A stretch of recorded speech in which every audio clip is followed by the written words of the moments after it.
Lecture 71 रात को बतौगा दादी ने नील को देखा और नील ने इशारों में कहा कि बाद में बताऊंगा।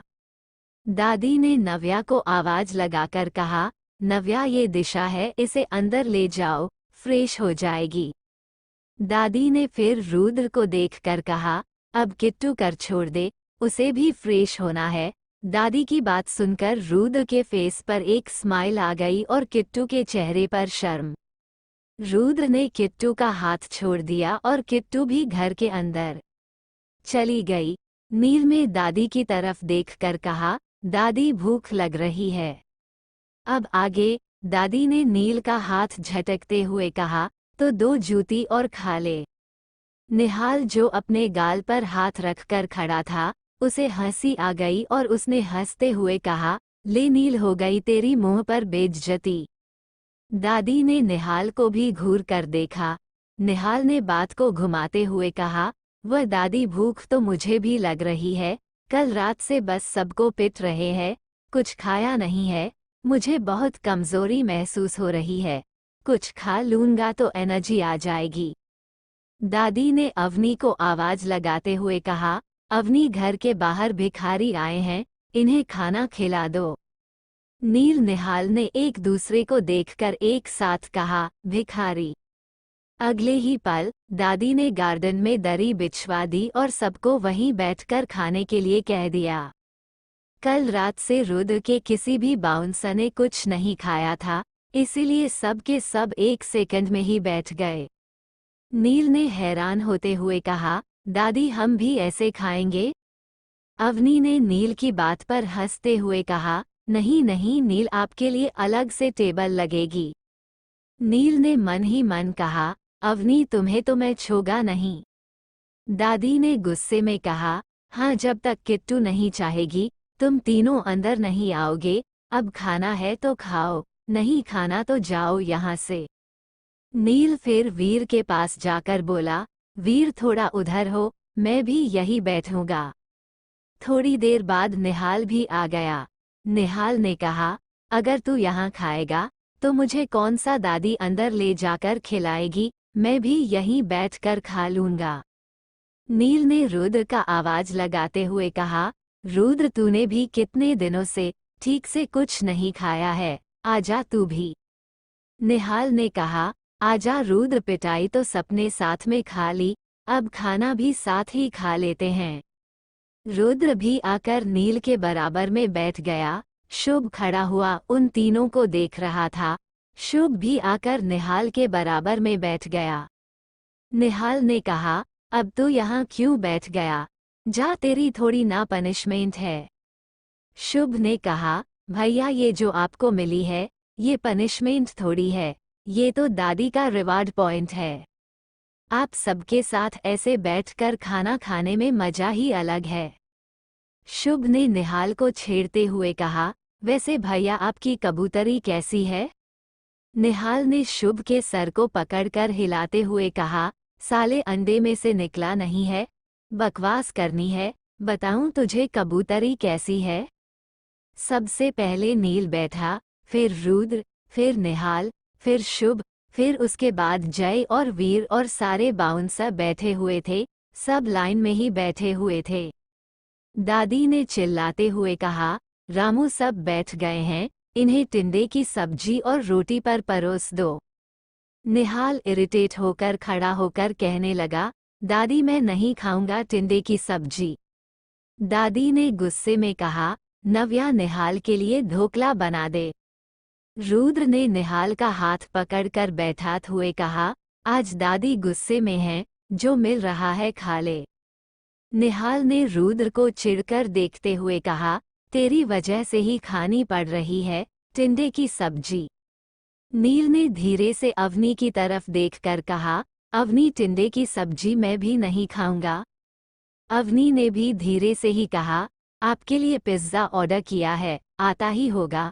ये बात बोलकर अवनी हंसने लगी। नील ने अवनी को छोटी आंखें करके देखते हुए मन ही मन कहा, हंस लो, हंस लो, अवनी की बच्ची बताऊंगा तुम्हें रात को। थोड़ी देर में किट्टू, नव्या और दिशा सबके लिए खाना गार्डन में ही ले आए। खाने में पूरी और सब्जी थी, जिसे देखकर सबके चेहरे पर एक स्माइल आ गई। निहाल ने पूरी सब्जी देखकर कहा, भंडारा आ गया, खा लो।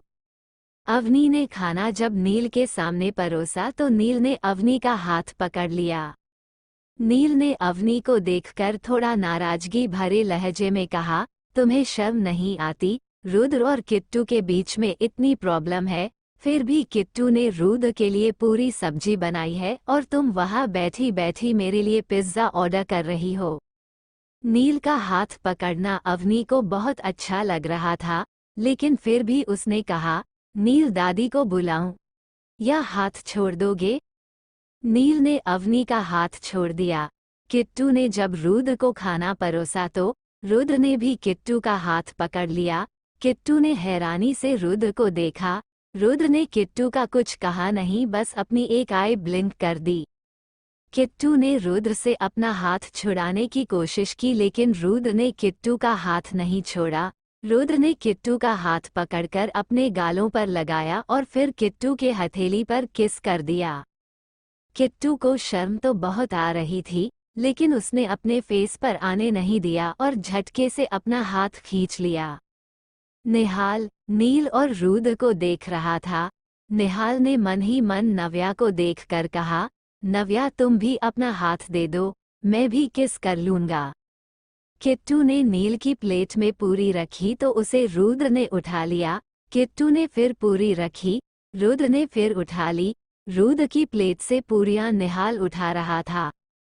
नील में गुस्से में कहा, अरे मुझे भी खाने दोगे कि नहीं? निहाल, रुद्र और शुभ ने एक साथ नामे गर्दन हिला दी। नील ने गुस्से में किट्टू से वो प्लेट ही ले ली जिसमें पूरियां थी। सब बैठकर खाना खा रहे थे। रुद्र ने इशारों में जय से कुछ कहा और जय ने अंगूठी निकालकर वीर को दे दी। वीर ने अंगूठी शुभ को, शुभ ने निहाल को और निहाल ने रुद्र को पास कर दी। रुद्र ने किट्टू की तरफ देखकर वो अंगूठी पहन ली। किट्टू रुद्र को ही देख रही थी। रुद्र अंगूठी पहन रहा था तो किट्टू के चेहरे पर एक मुस्कान थी, लेकिन वह फिर भी रुद्र को देखकर मुस्कुराना नहीं चाहती थी, इसीलिए किट्टू रुद्र की तरफ से पलट गई। किट्टू को पलटा हुआ देख रुद्र के चेहरे पर फिर से एक मुस्कान आ गई। दादी सब देख रही थी, तो दादी ने पूछा, ये सब क्या दे रहे हो तुम एक दूसरे को? नील ने खाना खाते हुए ही कहा, दादी आपने कहानी सुनी है, राक्षस की जान एक चिड़िया में थी, यह उस चिड़िया की अंगूठी है, उस चिड़िया ने राक्षस को गिफ्ट की है। नील की बात सुनकर सब हंसने लगे और दादी के चेहरे पर भी एक मुस्कान आ गई। निहाल ने भी मजाक करते हुए कहा, दादी अगर उस राक्षस की चिड़िया की अंगूठी नहीं मिलती ना, तो इन सब बाउंसर की खैर नहीं थी। चारों हंस रहे थे और दादी उन्हें देख रही थी। दादी ने मन ही मन कहा, बस मेरे बच्चे ऐसे ही हंसते रहे, कभी इनको किसी की नजर ना लगे। दादी उन सबको देखकर खुश थी। तभी सोमनाथ की गाड़ी प्रताप हाउस के बाहर आकर रुकी। सोमनाथ और शांता मेन गेट से गार्डन तक आ गए। सोमनाथ ने देखा कि सब लाइन में बैठकर खाना खा रहे हैं तो सोमनाथ ने एक कड़वी मुस्कुराहट के साथ कहा, तो वानर सेना आज भिखारियों की तरह खाना खा रही है? ये सुनते ही सारे बाउंसर खड़े हो गए और अपनी गन निकालकर सोमनाथ को पॉइंट कर दिया। लेकिन रुद्र, नील, निहाल, शुभ अब भी आराम से बैठकर खाना ही खा रहे थे, जैसे उन्होंने कुछ ना सुना और ना देखा। 72 किट्टू वापस आओ, दादी ने मन ही मन कहा, बस मेरे बच्चे ऐसे ही हंसते रहे, कभी इनको किसी की नजर ना लगे। दादी उन सबको देखकर खुश थी। तभी सोमनाथ की गाड़ी प्रताप हाउस के बाहर आकर रुकी। सोमनाथ और शांता मेन गेट से गार्डन तक आ गए। सोमनाथ ने देखा कि सब लाइन में बैठकर खाना खा रहे हैं तो सोमनाथ ने एक कड़वी मुस्कुराहट के साथ कहा, तो वानर सेना आज भिखारियों की तरह खाना खा रही है? ये सुनते ही सारे बाउंसर खड़े हो गए और अपनी गन निकालकर सोमनाथ को पॉइंट कर दिया। लेकिन रुद्र, नील, निहाल, शुभ अब भी आराम से बैठकर खाना ही खा रहे थे, जैसे उन्होंने कुछ ना सुना और ना देखा। अब आगे रामू काका ने जब सोमनाथ को देखा तो वह दादाजी को बुलाने अंदर चला गया। रुद्र को गुस्सा तो बहुत आ रहा था, लेकिन नील ने रुद्र की थाई पर हाथ रखा हुआ था, जैसे कहना चाहता हो कि अभी दादा दादी यही है।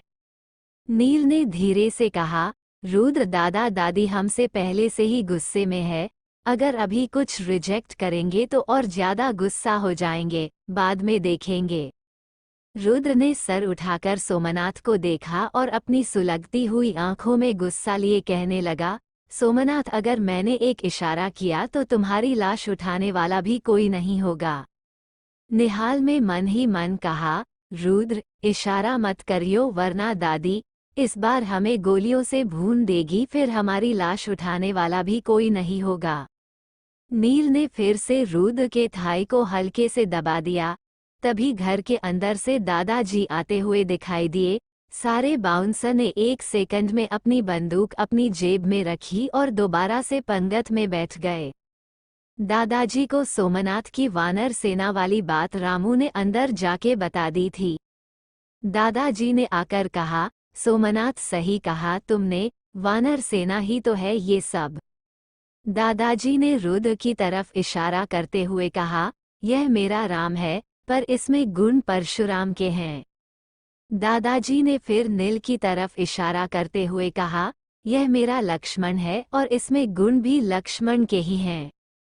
दादाजी ने फिर निहाल की तरफ इशारा किया जो बेसुध अपना खाना खा रहा था, ये है मेरे राम का हनुमान।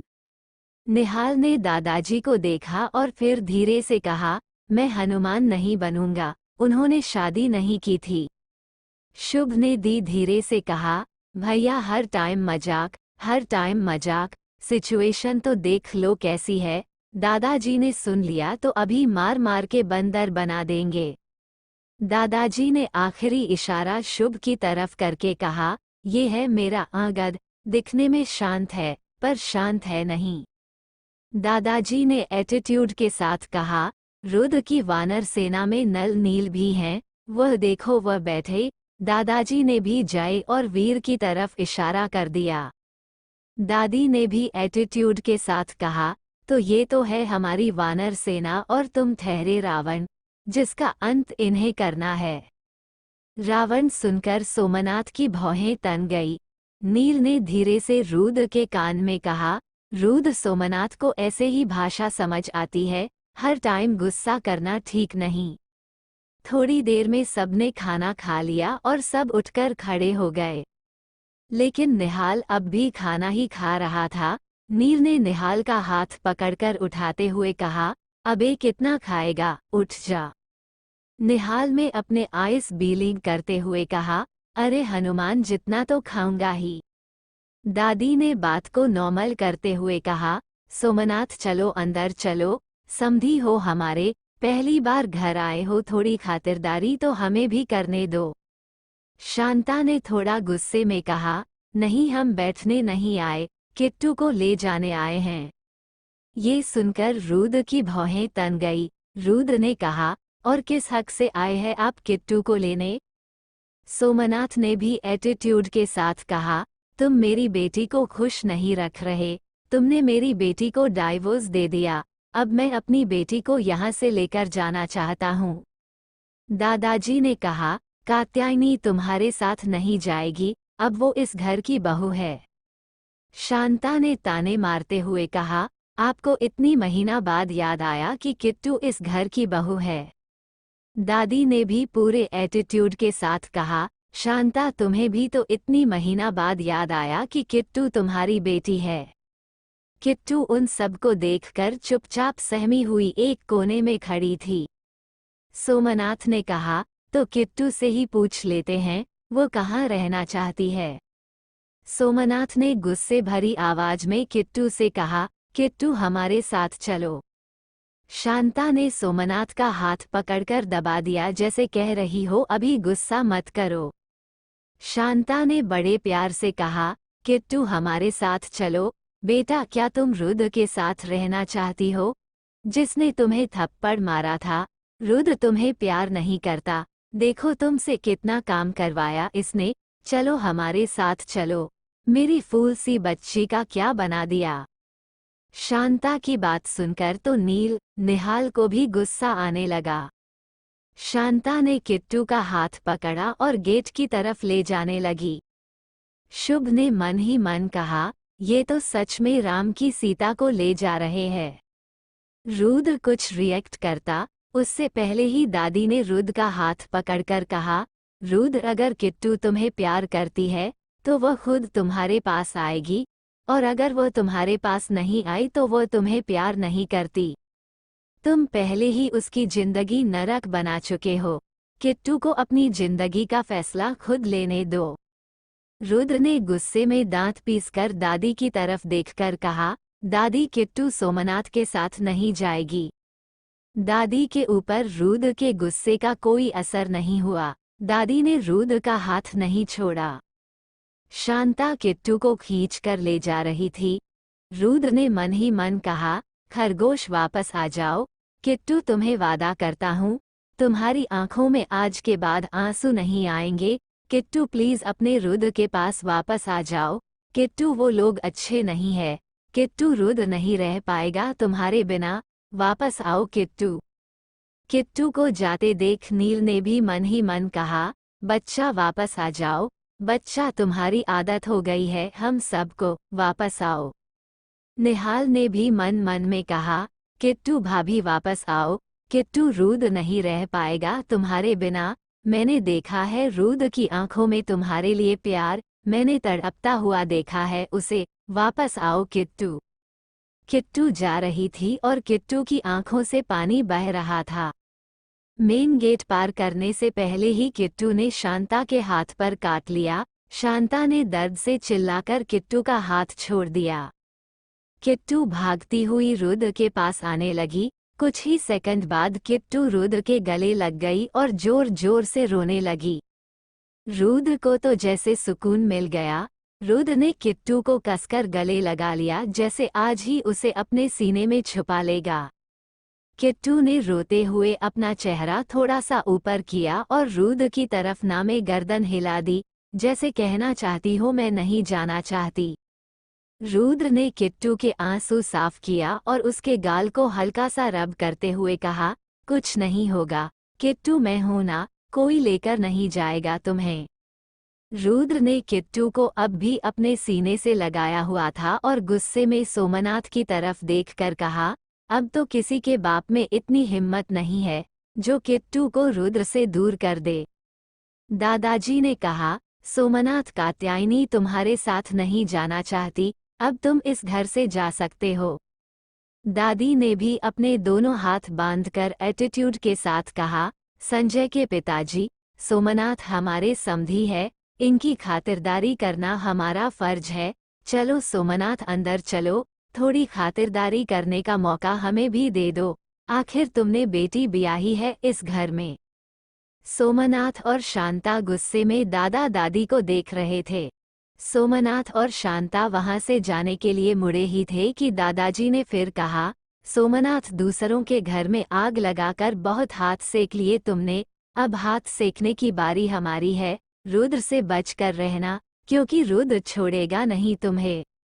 सोमनाथ ने पलटकर गुस्से से दादाजी की तरफ देखकर कहा, रुद्र मुझे अभी जानता नहीं है, न उसे मेरी हदें पता है। जीतने के लिए सोमनाथ किस हद तक जा सकता है? दादाजी ने गुस्से में कहा, सोमनाथ मुझसे ज्यादा तुम्हें कोई नहीं जान सकता। दादाजी ने अपने कंधे पर गुस्से में हाथ मारते हुए कहा, जवान बेटे बहू की लाश उठाई इन कंधों ने, मैं अगर अपनी पर आ गया तो इस चौखट की दहलीज पार भी नहीं कर पाओगे। सोमनाथ गुस्से में प्रताप हाउस से चला गया। 73 सचमुच। सोमनाथ ने पलटकर गुस्से से दादाजी की तरफ देखकर कहा, रुद्र मुझे अभी जानता नहीं है, न उसे मेरी हदें पता है। जीतने के लिए सोमनाथ किस हद तक जा सकता है? दादाजी ने गुस्से में कहा, सोमनाथ मुझसे ज्यादा तुम्हें कोई नहीं जान सकता। दादाजी ने अपने कंधे पर गुस्से में हाथ मारते हुए कहा, जवान बेटे बहू की लाश उठाई इन कंधों ने, मैं अगर अपनी पर आ गया तो इस चौखट की दहलीज पार भी नहीं कर पाओगे। सोमनाथ गुस्से में प्रताप हाउस से चला गया। अब आगे। सोमनाथ गुस्से में गाड़ी में बैठा था और शांता उसके बराबर में, तभी ड्राइवर ने झटके से ब्रेक मार दी। सोमनाथ ने गुस्से में ड्राइवर पर चिल्लाते हुए कहा, ड्राइवर क्या कर रहे हो? ड्राइवर ने डरते हुए कहा, सर वो गाड़ी के सामने कोई आ गया था। शांता ने सोमनाथ को शांत करवाते हुए कहा, आप शांत हो जाए, मुझे समझ नहीं आ रहा आप उससे ऐसे क्यों लड़ रहे हैं। किट्टू को मरवा दीजिए, रुद्र अपने आप टूट जाएगा और साथ में उसके भाई भी। सोमनाथ अब भी गुस्से में बैठा हुआ अपने दांत भींच रहा था। सोमनाथ ने कहा, शांता तुम ठीक कहती हो, किट्टू को मारना ही पड़ेगा, लेकिन सही टाइम आने पर। प्रताप हाउस में सोमनाथ को देखकर दिशा भी पैनिक हो रही थी और बहुत ज्यादा डर रही थी। दिशा को डरते देख दादाजी ने दिशा से पूछा, क्या हुआ बेटा, इतना डर क्यों रही हो? सबका ध्यान अब दिशा पर गया। दिशा अब भी कांप रही थी। दादी ने दिशा की हालत देखकर दिशा को गले लगा लिया और उसका सिर सहलाते हुए प्यार से पूछा, क्या हुआ बेटा, मुझे बताओ, तुम डर क्यों रही हो? डर के मारे दिशा की आंखों में आंसू आ गए। दिशा ने धीरे से कहा, दादी, यह अंकल जो आए थे ना, ये बिल्कुल अच्छे नहीं थे। ये सब सुनकर सबके कान खड़े हो गए। रुद्र, नील के मन में एक ही थॉट चल रहा था कि सोमनाथ ने कहीं ना कहीं दिशा को भी हर्ट किया है। दादी ने दिशा से आगे पूछने की कोशिश की, लेकिन डर के मारे दिशा कुछ बता नहीं रही थी। दादी ने अवनी की तरफ इशारा करके कहा, इसे अभी ले जाओ, आराम करने दो, बाद में पूछ लेंगे। अवनी दिशा को अंदर ले गई। रुद्र ने अब भी किट्टू को अपनी बाहों में पकड़ा हुआ था। दादी ने रुद्र को देखकर कहा, अब तेरा प्यार परवान चढ़ गया हो तो जा यहाँ से। रुद्र ने हैरानी से पूछा, दादी मैं कहाँ जाऊँ? दादी ने कहा, वही जहाँ पिछले 4 महीनों से था। किट्टू तुझे प्यार करती है, लेकिन इसमें तुझे माफ नहीं किया। रुद्र ने किट्टू को अब भी नहीं छोड़ा। रुद्र ने किट्टू की तरफ प्यार से देखकर कहा, किट्टू मैं जाऊं? किट्टू ने हाँ में गर्दन हिला दी, जिसकी उम्मीद रुद्र को बिल्कुल नहीं थी। रुद्र ने हैरानी से किट्टू को देखकर उसके गाल पर हाथ रखकर कहा, किट्टू मैं सच में जाऊं? किट्टू ने फिर से हाँ में गर्दन हिला दी। रुद्र ने फिर से बहुत प्यार से किट्टू से पूछा, सच में जाऊं? किट्टू ने फिर से हाँ में गर्दन हिला दी। अब निहाल को हंसी आ गई। निहाल ने हंसते हुए कहा, बार बार उसका गाल रगड़ने से वह तुझे नहीं रोकेगी, तेरे कान ही ऐसे हैं, अब चल, सुबह से नहाए भी नहीं है। तभी दादी आई। दादी ने रुद्र का हाथ पकड़कर किट्टू से अलग करते हुए कहा, तुझे सुनाई कम देने लगा है, चल घर से भाग चल, और रुद्र को ऑलमोस्ट धकेलते हुए गार्डन से बाहर निकाल दिया। नील ने हंसते हुए कहा, बड़ा आया स्लोगन देने वाला, रुद्र की बाहों में होती। अभी रुद्र की बाहों में आने के लिए बहुत टाइम है, अभी तो तुझे बहुत पापड़ बेलने हैं। मैं दादाजी से मिलकर आता हूँ, फिर चलते हैं साथ में। ये बात बोलकर नील दादाजी से मिलने चला गया। नील दादाजी के पास चला गया। दादाजी ने नील से कहा, ये सब क्या हो रहा है? नील ने कहा, दादाजी जब किट्टू ने सुसाइड की थी तब मैंने आपको सब कुछ बता दिया था। सुसाइड के बाद किट्टू और रुद्र के बीच में सब कुछ नॉर्मल था। रुद्र ने कॉन्ट्रैक्ट के चक्कर में किट्टू को डाइवोर्स दे दिया, लेकिन दादाजी मुझ पर विश्वास कीजिए, रुद्र किट्टू से बहुत प्यार करता है और वो किट्टू को कभी हर्ट नहीं करेगा। दादाजी ने गहरी सांस लेकर कहा, वह मैं देख चुका हूँ, रुद्र किट्टू को अपने से दूर नहीं करेगा, लेकिन फिर भी कहीं ना कहीं किट्टू की हालत के जिम्मेदार हम सब हैं। तुम्हारी दादी सही कहती है नील, तुम हमेशा रुद्र को बचाते हो। दादाजी ने कहा, रुद्र सोमनाथ को नहीं छोड़ेगा और सोमनाथ भी चुप नहीं बैठेगा। नील तुम्हें रुद्र का ध्यान भी रखना है। रुद्र का ध्यान रखते रखते अपना ध्यान रखना मत भूलना। मुझे रुद्र के साथ साथ तुम्हें भी सही सलामत देखना है। नील अब भी सर झुकाए दादाजी के सामने खड़ा था। दादाजी ने कहा, नील मुझे तुमसे रुद्र से ज्यादा उम्मीदें हैं। अब जाओ, वो दोनों तुम्हारा इंतजार कर रहे होंगे और उम्मीद करता हूँ ऐसी गलती दोबारा नहीं होगी। नील ने धीरे से गर्दन झुकाकर कहा, जी दादाजी। नील दादाजी के कमरे से निकला ही था कि अवनी से टकरा गया। अवनी नील के विशाल शरीर से टकराने के बाद गिरने की वाली थी कि नील ने उसकी बाजू पकड़ ली। नील ने अपने आसपास देखा, वहाँ कोई नहीं था। नील ने मौके का फायदा उठाया और अवनी को किस करने लगा। अवनी नील को खुद से दूर कर रही थी, पर नील उससे हिल भी नहीं रहा था। 5 मिनट बाद नील ने अवनी को खुद से दूर करते हुए कहा, बहुत हंसी आ रही थी ना, जब मैं पिट रहा था।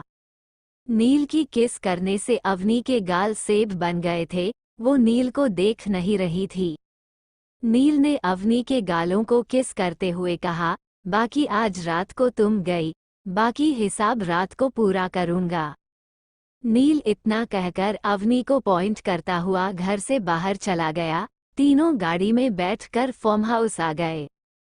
फार्म हाउस में रुद्र बैठा हुआ था। सामने रूपमती खड़ी हुई थी और रूपमती के चारों ओर बाउंसर खड़े हुए थे।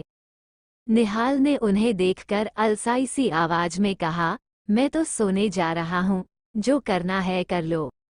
रुद्र और रुद्र के बाउंसर को देखकर रूपमती की हालत खराब हो रही थी। नील भी रुद्र के पास ही बैठा था और अवनी से चैट कर रहा था। नील चैट करता हुआ खुश हो रहा था, कभी मुस्कुराता और कभी हंस पड़ता।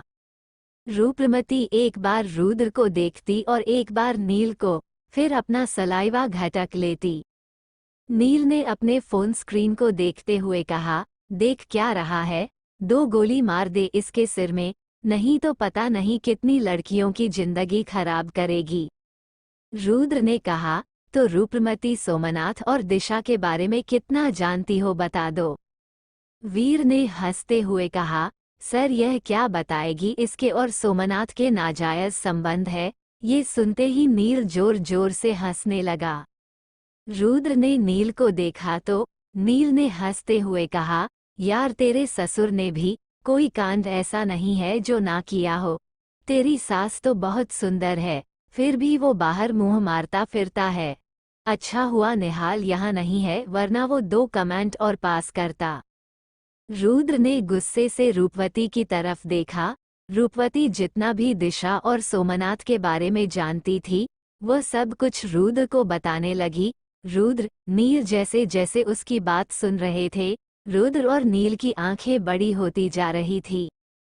नील को अब गुस्सा आ गया। उसने रुद्र को देखकर कहा, सोमनाथ कितना घटिया आदमी है, मुझे नहीं लगता इससे ज्यादा घटिया आदमी इस दुनिया में होगा। रुद्र ने जय वीर को इशारा करते हुए कहा, इसे ले जाओ और जंगल में पेड़ के बांध दो, जंगली जानवर अपने आप खा लेंगे।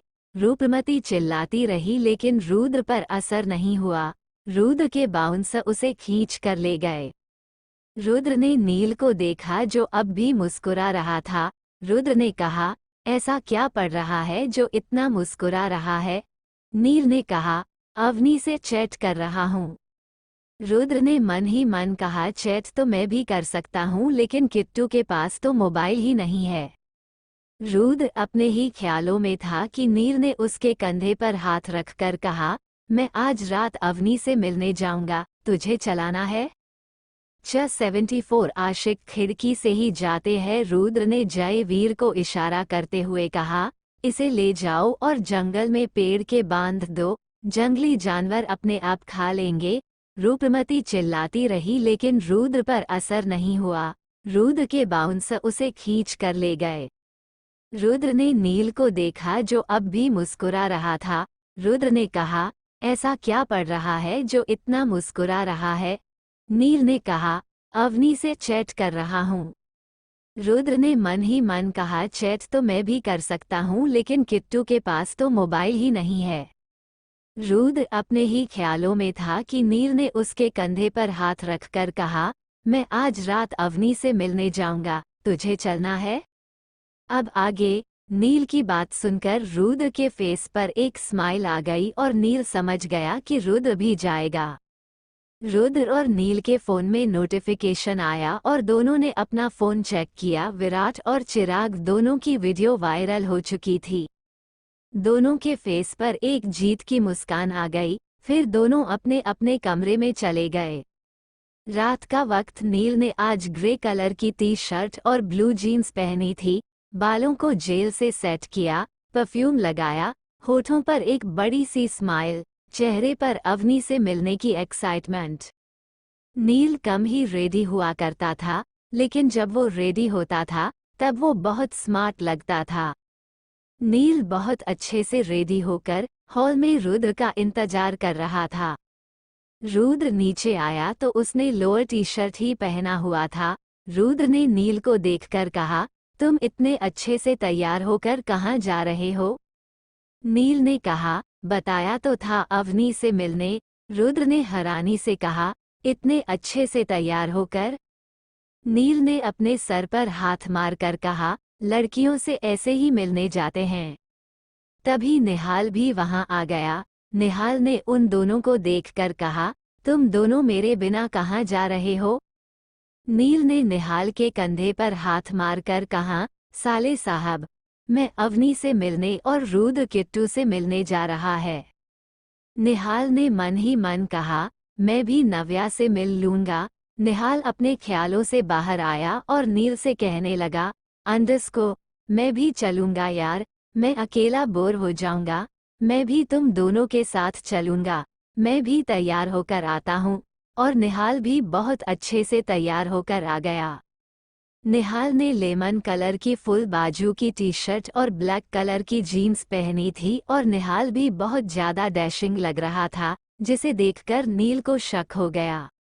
रुद्र ने निहाल को देखकर कहा, हम सब अपने घर ही जा रहे हैं, तो तुम लोग इतने अच्छे से तैयार क्यों हो रहे हो? नील ने निहाल को देखकर कहा, मैं अच्छे से रेडी हुआ हूँ, ये बात तो समझ आती है, लेकिन तू इतने अच्छे से रेडी क्यों हुआ? निहाल ने बातों को घुमाते हुए कहा, अंडस्को, देख, तू और मैं हमेशा साथ में रहते हैं ना, तू इतना स्मार्ट लग रहा है तो मुझे भी थोड़ा स्मार्ट तो लगना चाहिए, इसलिए मैं भी अच्छे से रेडी हो गया। नील ने अपना एक हाथ निहाल के गर्दन पर लपेटते हुए कहा, मुझे एक बात बता, तेरी कबूतरी कौन है? चल उसकी अभी के अभी फोटो दिखा। नील ने कहा, जब वो शादी के लिए मान जाएगी तब दिखा दूंगा, अभी मेरी गर्दन छोड़। नील ने अपनी भौहें उचकाते हुए कहा, निहाल, मुझे तुझ पर डाउट होता है। जिस दिन मुझे तेरी कबूतरी का पता चल गया ना, उस दिन तुझसे मैं गुटागू करवाऊंगा। निहाल ने अपनी टी शर्ट ठीक करते हुए कहा, अच्छा ठीक है, अब चले। नील ने कहा, रुद्र तू भी तैयार हो जा, स्मार्ट लगेगा तो किट्टू इम्प्रेस हो जाएगी। मैं ऐसे ही जाऊंगा, रुद्र ने गेट से बाहर जाते हुए कहा, वो ऑलरेडी मुझसे बहुत इम्प्रेस है। रुद्र सिंपल से लोअर टी शर्ट में भी नील निहाल को बीट कर रहा था। कुछ घंटों बाद तीनों प्रताप हाउस के बाहर खड़े थे। रुद्र ने कहा, दादी ने तो अंदर आने के लिए मना किया है, हम जाएंगे कैसे? निहाल ने अपने बालों में हाथ मारकर स्टाइल में कहा, खिड़की से। रुद्र ने हैरानी से पूछा, खिड़की से क्यों जाएंगे? नील ने रुद्र की दोनों बाजू पकड़कर हल्का सा हिलाते हुए कहा, क्योंकि मेरे छोटे भाई आशिक खिड़की से ही जाते हैं। रुद्र ने कहा, लेकिन मैं खिड़की से नहीं जाऊंगा, यह मेरा घर है। निहाल ने अपने हाथ बांधकर कहा, तो कैसे जाएगा? रुद्र ने कहा, सामने से। नील ने कहा, तो जाकर दिखा। रुद्र बंगले के मेन गेट तक गया और फिर वापस आकर कहने लगा, आई थिंक तुम दोनों सही कह रहे हो, खिड़की से चलते हैं, नहीं तो सबकी नींद खराब हो जाएगी। नील ने रुद्र की तरफ देखकर स्माइल करते हुए कहा, सामने से जाएगा, दादी को पता चल गया ना, मुर्गा बनाकर मारेगी। तीनों गाड़ी बंगले की दीवार कूदने की सोच ही रहे थे, तभी बंगले से डॉक्टर जिया की गाड़ी बाहर आई। डॉक्टर जिया को देखकर सब हैरान हो गए, सबके दिल में धक धक होने लगी। सबने सोचा कहीं दादा दादी को कुछ हो तो नहीं गया। जिया ने जब रुद्र, नील, निहाल को सामने देखा तो गाड़ी रोककर उनके पास चली गई। डॉक्टर जिया नील की स्कूल क्लासमेट थी और एक सक्सेसफुल डॉक्टर। रुद्र ने घबराते हुए जिया से पूछा, जिया आप यहाँ, दादा दादी तो ठीक है? जिया ने कहा, हाँ दादा दादी ठीक है, मैं तुम्हारी वाइफ किट्टू को देखने आई थी और वह लड़की दिशा उसे भी देखने आई थी। रुद्र ने टेंशन में कहा, क्या हुआ है किट्टू को? जिया प्लीज मुझे बताओ, क्या हुआ किट्टू को? वो ठीक तो है ना? जिया ने रुद्र को रिलैक्स कराते हुए कहा, रुद्र कुछ नहीं हुआ है, बस ऐसे नॉर्मल चेकअप करने आई थी। वैसे मुझे तुमसे किट्टू को लेकर कुछ बात करनी है। जिया रुद्र को लेकर साइड में चली गई। रुद्र ने कहा, बोलो जिया, क्या हुआ है किट्टू को? जिया ने कहा, अंदस को, किट्टू अपने शरीर से ज्यादा काम करती है, जिसकी वजह से उसकी कमर में दर्द रहता है। एक तो वह अपना दर्द किसी को बता नहीं सकती, दूसरा उसे उस दर्द की सहने की आदत हो गई है। अगर टाइम से उसने मेडिसिन नहीं ली तो वह दर्द बढ़ता जाएगा और आगे जाकर किट्टू को बहुत प्रॉब्लम फेस करनी पड़ेगी। रुद्र ने गहरी सांस लेकर मन में कहा, मैंने क्या कर दिया किट्टू के साथ? जिया ने आगे कहा, देखो रुद्र, मुझे दादी ने बताया कि तुम्हारी और किट्टू के बीच में कुछ प्रॉब्लम्स है, लेकिन प्लीज अभी तुम अपनी प्रॉब्लम्स, नाराजगी जो भी है उसे एक तरफ रखो और किट्टू की केयर करो। किट्टू को इस वक्त तुम्हारी बहुत ज़रूरत है। अगर उसने टाइम से मेडिसिन नहीं ली तो सर्जरी करनी पड़ेगी। किट्टू को मेडिसिन से ज़्यादा तुम्हारे प्यार की ज़रूरत है। आई होप तुम समझ रहे हो रुद्र। रुद्र ने हाँ में गर्दन हिलाते हुए कहा, ठीक है, मैं किट्टू का ध्यान रखूंगा। जिया ने कहा, रुद्र एक बात और, किट्टू मेंटली भी काफ़ी प्रेशर में है, उसके अंदर जो टेंशन है उसे ख़त्म करो, तभी वो अपनी जिंदगी अच्छे से जी सकती है। रुद्र ने कहा, डोंट वरी, मैं आज के बाद किट्टू को कोई परेशानी नहीं होने दूंगा, अब वह खुश रहेगी। नील निहाल दोनों हाथ बांधकर रुद्र और जिया को देख रहे थे। नील ने कहा, यार ये दोनों क्या बात कर रहे होंगे? निहाल ने कहा, तुझे तो पता ही है जिया जय के लिए कितनी पागल है, कह रही होगी रुद्र मेरी सेटिंग करा दे। नील ने हंसते हुए कहा, जिसकी खुद की नया मझधार में है वह क्या किसी की सेटिंग करवाएगा? फिर दोनों हंसने लगे। थोड़ी देर बाद जिया और रुद्र भी उन दोनों के पास आ गए। जिया ने नील को देखकर स्माइल करते हुए कहा, तू कहाँ जा रहा है इतना स्मार्ट बनके? नील ने हंसकर कहा, अब हर कोई तेरी तरह थोड़ी होता है जो जय का इंतजार ही करता रहे, कुछ लोग कोशिश भी करते हैं अपने प्यार को पाने के लिए। ये सुनकर जिया को गुस्सा आ गया और वो नील को मारने के लिए उसके पीछे पीछे भागने लगी। नील गाड़ी के इधर उधर भाग रहा था और जिया पीछे पीछे भाग कर कह रही थी। जिया ने नील के पीछे भागते हुए कहा, अंडस को, तूने ही मिलवाया था मुझे जय से, तूने ही मिलवाया था ना उस खड़ूस आदमी से, अब वह मुझे देखता भी नहीं है। 4 साल हो गए उसका वेट करते करते, लेकिन वह है कि पता नहीं किस बात की अकड़ है उसके अंदर। नील ने हंसते हुए कहा, तेरे जैसी हसीन डॉक्टर उसके पीछे पागल है, जय को इसी बात की अकड़ है। जिया ने हाफते हुए कहा, एक बार मेरा प्रपोजल एक्सेप्ट कर ले, फिर उसकी सारी अकड़ निकाल दूंगी। जिया नील के पीछे भागती भागती थक गई। रुद्र, नील, निहाल बहुत जोर जोर से हंस रहे थे। जिया ने अपनी गाड़ी में बैठते हुए नील को पॉइंट करते हुए कहा, अगर मेरी शादी जय से नहीं हुई ना, तो मैं भी तेरी शादी अवनी से नहीं होने दूंगी। इतना कहकर जिया वहां से चली गई। CH75 रूडर किट्टू, स्वीट रोमांस। नील ने हंसते हुए कहा, तेरे जैसी हसीन डॉक्टर उसके पीछे पागल है। जय को इसी बात की अकड़ है। जिया ने हाफते हुए कहा, एक बार मेरा प्रपोजल एक्सेप्ट कर ले, फिर उसकी सारी अकड़ निकाल दूंगी। जिया नील के पीछे भागती भागती थक गई। रुद्र, नील, निहाल बहुत जोर जोर से हंस रहे थे। जिया ने अपनी गाड़ी में बैठते हुए नील को पॉइंट करते हुए कहा, अगर मेरी शादी जय से नहीं हुई ना, तो मैं भी तेरी शादी अवनी से नहीं होने दूंगी। इतना कहकर जिया वहां से चली गई। अब आगे तीनों ने बंगले की दीवार कूदी और गार्डन में आ गए।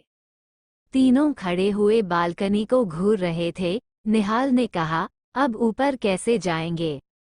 नील ने कहा, निहाल यार तू घोड़ा बन जा। निहाल ने चिढ़ते हुए कहा, चल बे, मैं तो नहीं बन रहा, आया बड़ा हूँ, घोड़ा बन जा। नील ने अपनी आई ब्लिंक करते हुए कहा, निहाल बन जाना, दो प्रेमी को मिलवाना तो पुण्य का काम होता है, और तू तो चार को मिलवा रहा है, तुझे तो पुण्य भी डबल मिलेगा। और सबसे बड़ी बात, मैं तेरा होने वाला जीजा भी तो हूँ, अपने जीजा की बात नहीं मानेगा? निहाल ने इरिटेट होते हुए कहा, साले कुछ भी बोल ले, मैं घोड़ा नहीं बनने वाला। रुद्र तो हाथ बांधे दोनों को देख रहा था। नील ने कहा, रुद्र तू भी कुछ सोच ले, तू हाथ बांधे खड़ा रहेगा। रुद्र ने कहा, मैंने ये सब कभी किया नहीं है, मुझे नहीं पता कैसे जाएंगे ऊपर। निहाल ने चिढ़ते हुए कहा, मतलब तू कहना क्या चाहता है, मैं और नील लड़कियों की बालकनी में ही लटके रहते हैं? तभी नील की नज़र गार्डन में रखी शुभ की पुरानी बाइक पर गई। नील ने निहाल को इशारा किया। नील निहाल उस बाइक को लेकर बालकनी के नीचे आ गए। नील उस बाइक के ऊपर चढ़कर बालकनी में चला गया। निहाल ने कहा, अब तू किस चीज का वेट कर रहा है, तू भी जा, या किट्टू तेरे लिए जेट भेजेगी? रुद्र ने कहा, और तुम? निहाल ने कहा, मैं यही वेट करता हूँ। रुद्र भी बाइक के ऊपर चढ़कर कहने लगा, ये सब भी पता नहीं मुझसे क्या क्या काम करवाएंगे। निहाल ने हंसते हुए कहा, हमने नहीं करवाया, तेरी किट्टू ने करवाया है। किट्टू ने भी नहीं करवाया, ये जो तेरे कांड है ना, इन्होंने करवाया। रुद्र भी किट्टू के कमरे में चला गया। उस वक्त किट्टू कमर में दवाई लगाने की कोशिश कर रही थी, लेकिन उसकी टी शर्ट बार बार नीचे हो रही थी। रुद्र ने किट्टू को पीछे से गले लगा लिया, तो किट्टू एकदम से डर गई। रुद्र ने धीरे से किट्टू के कानों कहा, डरो मत, मैं हूँ। रुद्र ने अपना चेहरा किट्टू के बालों में छुपा लिया। किट्टू कसमसा रही थी, लेकिन रुद्र ने उसे छोड़ा नहीं। थोड़ी देर बाद रुद्र ने किट्टू को अपनी तरफ घुमाया और कहा, लाओ मैं लगा देता हूँ दवाई। किट्टू ने नामे गर्दन हिला दी। रुद्र ने अपने गाल किट्टू के गाल पर रगड़ते हुए कहा, अंडरस्को, अब तुम मुझे मना नहीं कर सकती, क्योंकि यह मेरा हक है। किट्टू ने उसे हैरानी से देखा, जैसे कह रही हो, अब आपको अपना हक याद आया? रुद्र ने एक स्माइल पास करते हुए कहा, जब भी याद आया, आ तो गया ना। रुद्र का एक हाथ किट्टू की कमर पर था और उसने अपना माथा किट्टू के माथे पर लगा रखा था। रुद्र ने दवाई ली और किट्टू की टी शर्ट को ऊपर किया। किट्टू ने घबराकर रुद्र की टी शर्ट को पकड़ लिया और कसकर आंखें बंद कर ली। रुद्र किट्टू की कमर पर दवाई लगाने लगा। रुद्र दवाई लगाता हुआ किट्टू के चेहरे को निहार रहा था। किट्टू ने कसकर आंखें बंद किए हुई थी। अब रुद्र से कंट्रोल नहीं हुआ। उसने अपने होंठ किट्टू की होंठों पर रख दिए और उसे किस करने लगा। 5 मिनट बाद रुद्र ने किट्टू को छोड़ा, लेकिन किट्टू शर्म के मारे आंखें नहीं खोली। किट्टू का चेहरा लाल हो गया था, जिसे देखकर रुद्र के फेस पर एक स्माइल आ गई। रुद्र एक हाथ से किट्टू की कमर रब कर रहा था और एक हाथ से किट्टू के सिर को पकड़ा हुआ था। रुद्र ने भी अपनी आंखें बंद की और ने धीरे से कहा, किट्टू प्लीज माफ कर दो। किट्टू ने नामे गर्दन हिला दी। रुद्र ने धीरे से किट्टू की गर्दन को चूम कर कहा, ये तुम्हारी सुराई सी गर्दन हमेशा ना में ही क्यों हिलती है? किट्टू रुद्र से दूर जाने लगी। तभी रुद्र ने उसका हाथ पकड़कर अपनी तरफ खींच लिया। किट्टू फिर रुद्र के सीने से जा लगी। रुद्र ने किट्टू के गाल पर आए बालों को हटाते हुए कहा, मत करो माफ, लेकिन मुझसे दूर मत जाओ। रुद्र तुम्हारी नाराजगी बर्दाश्त कर सकता है, तुमसे दूरी नहीं। इतना कहकर रुद्र फिर से किट्टू की गर्दन को बेतहाशा चूमने लगा। किट्टू रुद्र को खुद से दूर कर रही थी, लेकिन रुद्र 1 इंच भी नहीं हिला। किट्टू ने रुद्र को हल्का सा धक्का दिया और उससे दूर होकर एक उंगली उसे पॉइंट कर दी, जैसे कह रही हो दादी से कह दूंगी। रुद्र के फेस पर एक स्माइल आ गई। उसने किट्टू की उंगली को अपनी मुट्ठी में भरा और दोबारा अपनी तरफ खींच लिया। रुद्र ने फिर से अपने होंठ किट्टू के होठों पर रख दिए और उसे किस करने लगा। किट्टू रुद्र के सीने पर मार रही थी, लेकिन रुद्र को तो असर ही नहीं था। अगर किट्टू रुद्र के बीच में प्रॉब्लम ना होती तो आज रुद्र किट्टू को खा ही जाता। रुद्र ने किट्टू को 10 मिनट बाद छोड़ा तो किट्टू की आंखें नम थी। रुद्र ने किट्टू की आंखों को बारी बारी से किस कर लिया।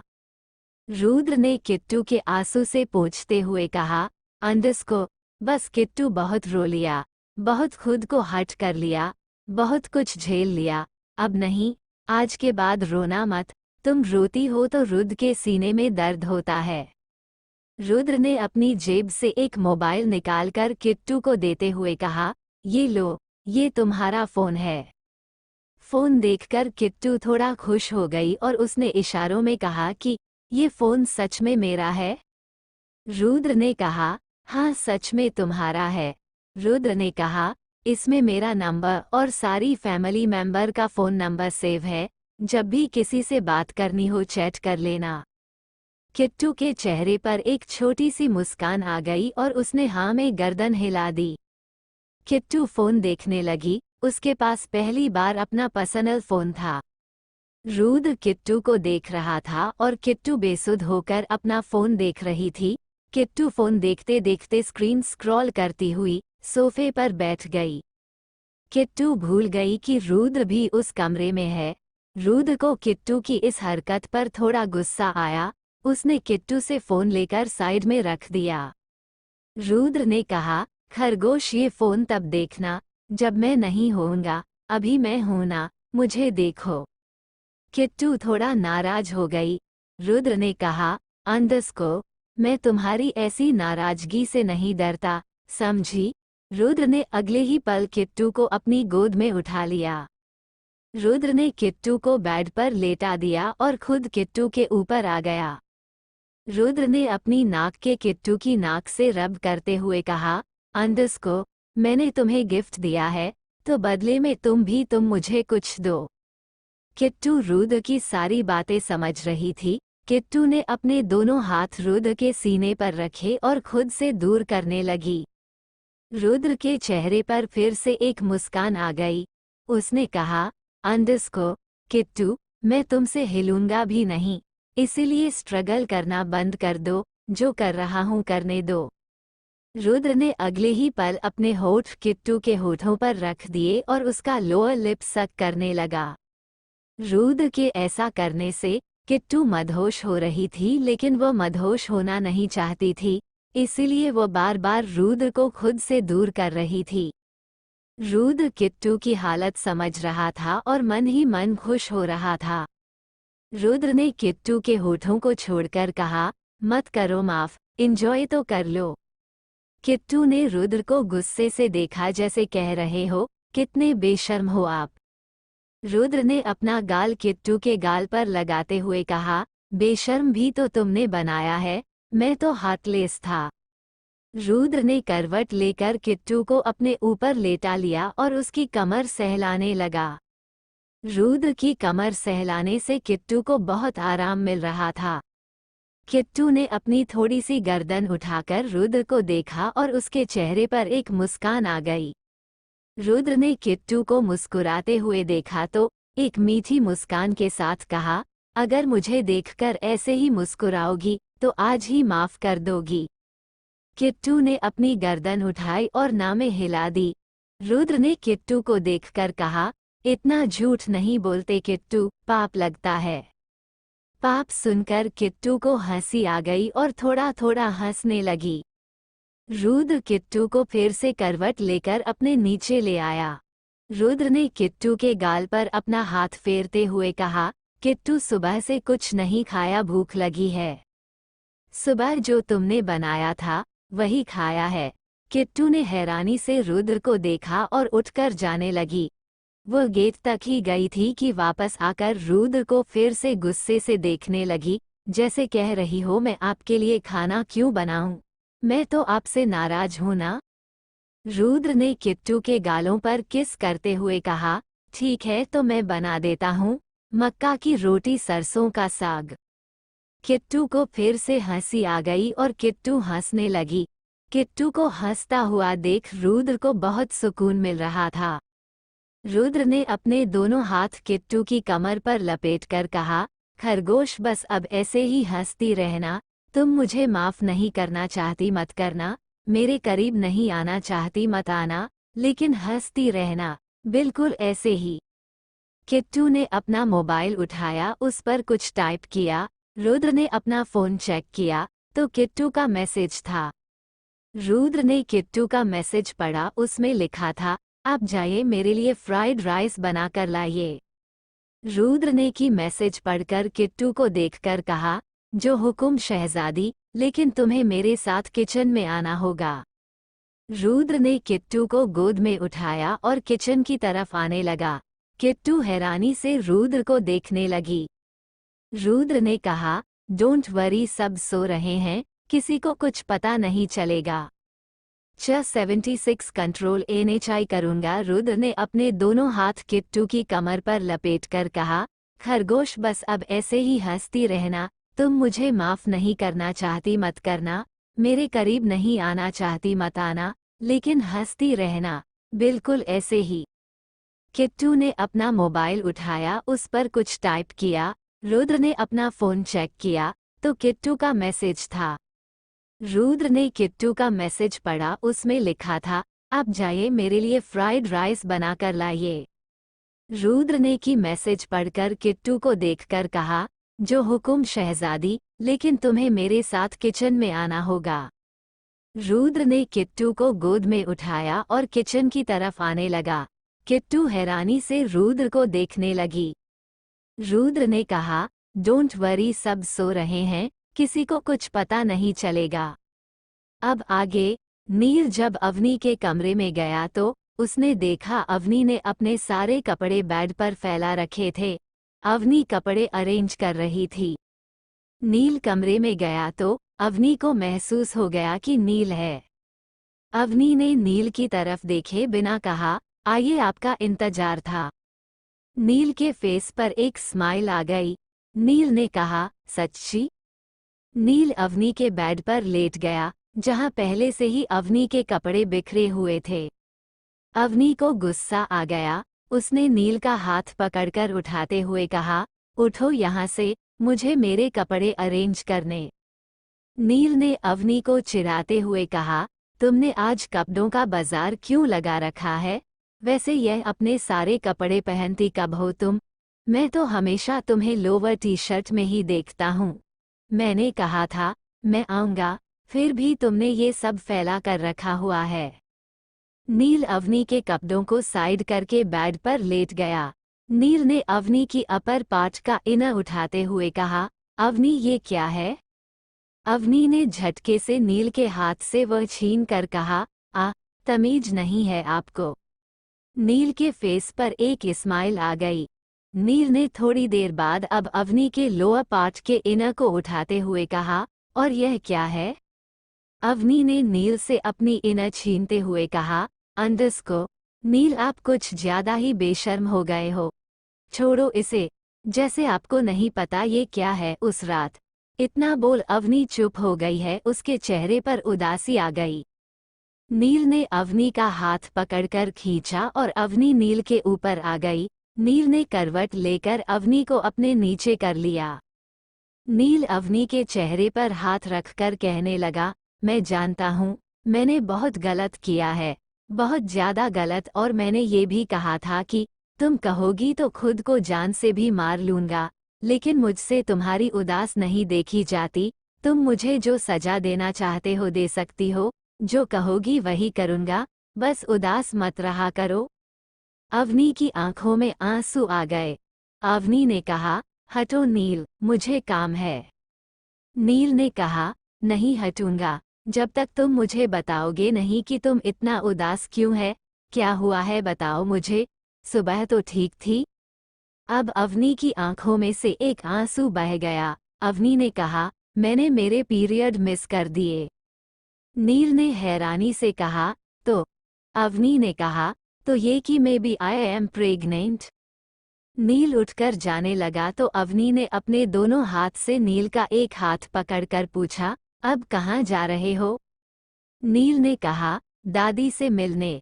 अवनी ने पूछा, इस टाइम क्यों? नील ने कहा, दादी से कह दूंगा जितनी जल्दी हो सके मुझे तुमसे शादी करनी है। अवनी ने कहा, ऐसे कहोगे? दादी से 10 सवाल पूछेगी, क्या कहोगे उन्हें? नील ने कहा, वही जो सच है। बता दूंगा उन्हें कि मैं कितना बड़ा जानवर हूँ। मैंने उनकी नाजुक सी अवनी के साथ कितना कुछ कर दिया। अवनी ने नील का हाथ नहीं छोड़ा। अवनी ने नील को सोफे पर बैठाते हुए कहा, अब आप यहाँ बैठिए, रिलैक्स हो जाइए। अवनी ने अपने आंसू साफ करते हुए कहा, आपको मुझे संभालना चाहिए, लेकिन मुझे आपको संभालना पड़ता है। नील अब भी उदास बैठा हुआ था। अवनी टेंशन में नील के सामने चक्कर लगा रही थी। अवनी ने कहा, नील आप ऐसे उदास होते हो तो मुझे बिल्कुल अच्छे नहीं लगते। मैंने आपको माफ कर तो दिया, फिर आप अपने आप को ब्लेम क्यों कर रहे हैं? आपने वो सब जानबूझकर नहीं किया, कितनी बार समझाऊं? नील ने गहरी सांस लेकर कहा, तुम्हारे माफ करने से मेरी गलती कम नहीं होती। गलती गलती होती है, मानो या ना मानो मैंने तुम्हारे साथ गलत किया है, बहुत गलत। तुम मुझे प्यार करती हो इसलिए तुमने मेरी गलती माफ कर दी, लेकिन मैं खुद को माफ नहीं कर पा रहा हूँ। नील ने एक नज़र अवनी को देखा तो अवनी के बैक सूट पर रेड रेड डॉट थी। नील ने कहा, अवनी शायद तुम्हें पीरियड हो गए। अवनी ने खुद को मिरर में देखा तो वो 100 की स्पीड से बाथरूम में भाग गई। रुद्र किट्टू को गोदी में लेकर किचन में गया और किचन की स्लैब पर बैठा दिया। किट्टू आलती पालती मारकर वहां बैठी हुई थी और रुद्र को खाना बनाते हुए देख रही थी। रुद्र ने किट्टू की तरफ देखकर एक स्माइल पास की और कहने लगा, खरगोश ऐसे देखोगी तो मैं कंट्रोल नहीं करूंगा। किट्टू ने गुस्से से रुद्र को देखा। रुद्र ने फिर एक मुस्कुराहट के साथ कहा, गुस्से से देखोगे तब भी कंट्रोल नहीं करूंगा। किट्टू ने रुद्र की तरफ से अपना मुंह फेर लिया। रुद्र ने फिर एक स्माइल के साथ कहा, मुंह फेर लोगी तो लिमिट क्रॉस कर दूंगा। किट्टू ने हैरानी से रुद्र को देखा, जैसे पूछना चाह रही हो तो मैं क्या करूं? रुद्र ने अपना माथा किट्टू के माथे पर लगकर कहा, अंडरस्को, बस तुम खुश रहो, हंसती मुस्कुराती रहो। इतना कहकर के रुद्र ने किट्टू के माथे को किस कर दिया। रुद्र किट्टू के होठों की तरफ झुक रहा था। रुद्र किट्टू को लिप किस कर पाता उससे पहले ही दोनों को अजीब सी खुशबू आई। रुद्र ने कहा, ओ मेरे चावल जल गए। रुद्र जल्दी से गैस के पास चला गया और किट्टू जोर जोर से हंसने लगी। निहाल अभी गार्डन में बैठा हुआ अपने फोन के साथ टाइम पास कर रहा था। तभी गार्डन में घूमता हुआ शुभ आ गया।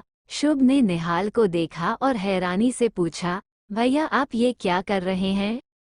निहाल ने कहा, 2 मजनू ऊपर गए हैं, उन्हीं का वेट कर रहा हूँ। शुभ ने कहा, और अगर दादी को पता चल गया तो? निहाल ने कहा, तो मैं भाग जाऊंगा, वो दोनों ही पीटेंगे। शुभ ने कहा, निहाल भैया वैसे तुम्हारी कबूतरी कैसी है? निहाल ने शुभ को घूर कर देखा और फिर एक स्माइल के साथ कहा, बहुत सुंदर है।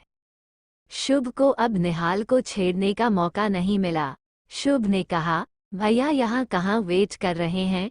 मेरे कमरे में चलिए। निहाल शुभ के कमरे में चला गया। निहाल शुभ के कमरे में बैठ गया और मन ही मन कहने लगा, जाना था नव्या के कमरे में। आ गया शुभ के कमरे में। तभी नव्या शुभ के कमरे में धनधनाती हुई आई और बोली, शुभ मुझे अपना लैपटॉप दिखा दो। नव्या की नज़र निहाल पर पड़ी तो उसने हैरानी से कहा, निहाल जी, आप यहाँ दादी को पता है? शुभ ने कहा, निहाल भैया क्या, अवनी कमरे में नील भैया और किट्टू के कमरे में रुद्र भैया भी हैं। नव्या ने कमेंट पास करते हुए कहा, अच्छा तो राम लक्ष्मण हनुमान सीता मैया से मिलने आए हैं। निहाल हाँ में गर्दन हिला दी। नव्या भी शुभ के कमरे में बैठ गई और वह तीनों बातें करने लगे। निहाल ने कहा, दिशा कहाँ है? नव्या ने कहा, वह मेरे कमरे में है, अकेले में बहुत डरती है, इसीलिए दादी ने उसे मेरे साथ रहने के लिए कहा है। उसे भी बुला लेती है, वह भी हम सब के साथ बैठ जाएगी तो उसका मन बहल जाएगा। थोड़ी देर में नव्या दिशा को बुला लाई। निहाल ने दिशा एक स्माइल पास की और दिशा ने निहाल को। चारों बातें कर रहे थे, लेकिन दिशा चुपचाप बैठे उनकी बातें सुन रही थी। शुभ ने कहा, यार भूख लग रही है, नव्या जा कुछ बनाकर ला दे। नव्या ने हंसते हुए कहा, किचन में रुद्र भाई भाभी के लिए फ्राइड राइस बना रहे हैं, जो थोड़े से मांग ले उनसे। ये सुनकर शुभ की आंखें बड़ी हो गई और उसने कहा, रुद्र भाई किचन में, मजाक कर रही हो? निहाल ने कहा, नहीं मजाक नहीं कर रही, सच कह रही है, रुद्र किचन में ही होगा। अवनी चेंज करके बाहर आए तो नील बालकनी में उदास खड़ा चांद को निहार रहा था। अवनी ने जाकर पीछे से नील को गले लगा लिया। अवनी अब टेंशन फ्री हो गई थी। CH-77 प्लीज नील चोरिये चारों बातें कर रहे थे, लेकिन दिशा चुपचाप बैठे उनकी बातें सुन रही थी। शुभ ने कहा, यार भूख लग रही है, नव्या जा कुछ बनाकर ला दे।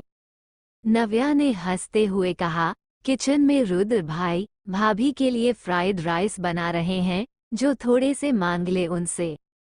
ये सुनकर शुभ की आंखें बड़ी हो गई और उसने कहा, रुद्र भाई किचन में, मजाक कर रही हो? निहाल ने कहा, नहीं मजाक नहीं कर रही, सच कह रही है, रुद्र किचन में ही होगा। अवनी चेंज करके बाहर आए तो नील बालकनी में उदास खड़ा चांद को निहार रहा था। अवनी ने जाकर पीछे से नील को गले लगा लिया। अवनी अब टेंशन फ्री हो गई थी। अब आगे अवनी ने धीरे से कहा, आई लव यू नील, अवनी आपसे बहुत प्यार करती है। नील ने कोई रिएक्ट नहीं किया। अवनी ने कहा, क्या हुआ नील, अब भी मूड खराब है? देखो मेरी तरह। अवनी ने नील को थोड़ा सा अपनी तरफ घुमाया तो नील की आंखों में आंसू थे, जिसकी वजह से उसकी आंखें लाल हो गई थी। अवनी को अगले ही पल गुस्सा आ गया। अवनी ने नील का हाथ पकड़कर सोफे पर बैठाया और खुद घुटने के बल बैठ गई। अवनी ने नील की आंखों से आंसू साफ करते हुए कहा, आप क्या हुआ है? नील आप ऐसे रिएक्ट क्यों कर रहे हैं? क्या चाहते हैं आप मुझसे? मैं आपको ऐसे टूटते हुए नहीं देख सकती। आप ये सब क्यों नहीं सोचते कि जो हमारे बीच शादी के बाद होता, वो बस पहले हो गया। आप खुद को इतना ब्लेम क्यों करते हैं? अवनी ने अगले ही पल अपने दोनों हाथों में नील का चेहरा लिया और 1 सेकंड में नील का पूरा चेहरा चूम लिया। ऐसा करने से नील के चेहरे पर एक मीठी सी मुस्कान आ गई। नील ने धीरे से कहा, अवनी होंठ तो रह गए। नील की बात सुनकर अवनी शर्मा गई और उसने उठते हुए कहा, मुझे अपने कपड़े अरेंज करने हैं। अवनी पूरी तरह से उठ पाती उससे पहले ही नील ने अवनी का हाथ पकड़कर खींचा, जिससे अवनी नील की गोद में जा गिरी। अवनी शर्म के मारे नील को देख ही नहीं रही थी और नील बस अवनी को भी देख रहा था। नील मन ही मन सोच रहा था कि अवनी मुझसे कितना प्यार करती हैं, उसने मेरी इतनी बड़ी गलती भी इतने आराम से माफ कर दी, मैं अवनी को कभी खुद से दूर नहीं करूँगा। नील ने अपना गाल अवनी के गाल पर रब हुए कहा, होठ रह गए? अवनी ने शर्म के मारे नील की तरफ देखा ही नहीं। नील ने फिर धीरे से कहा, होठ रह गए।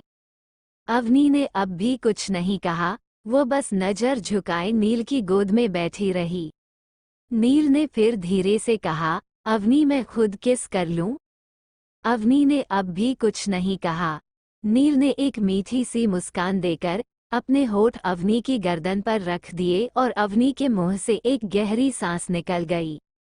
नील अवनी की गर्दन को सक करने लगा। अवनी ने अपने हाथ नील की गर्दन पर लपेट दिए। थोड़ी देर गर्दन को सक करने के बाद नील अवनी के होठों को किस करने लगा। नील ने बिना किस ब्रेक किए हुए अवनी को गोदी में उठाकर खड़ा हो गया और बेड पर ले आया। नील ने अवनी को बेड पर लेटा दिया। उन दोनों की किस अब भी कंटिन्यू थी। नींद में 10 मिनट बाद अवनी के होठों को छोड़ा। अवनी लंबी लंबी सांसें ले रही थी और नील के चेहरे पर एक मुस्कान थी। नील ने अवनी की टी शर्ट का गला नीचे करने लगा। अवनी ने नील हाथ पकड़ लिया और नामे गर्दन हिला दी। नील ने अवनी का हाथ पकड़कर बेड से लगाकर कहा, जो मेरा है उसे ही ले रहा हूँ। नील ने अवनी की टी शर्ट नीचे की ओर अपने होंठ अवनी के सीने से ऊपर बने टैटू पर रख दिए। नील बड़े प्यार से अपने नाम का टैटू शक कर रहा था और अवनी की सिसकियां निकल रही थी। नील ने अवनी के हाथों को पकड़ा हुआ था। टैटू सक किए जा रहा था। अवनी सिसकियां ले रही थी और अपनी हील बेड पर रगड़ रही थी। अवनी से बर्दाश्त नहीं हो रहा था। वह अपने हाथों को नील के हाथों से छुड़ाना चाहती थी, लेकिन नील ने उसके हाथों को नहीं छोड़ा।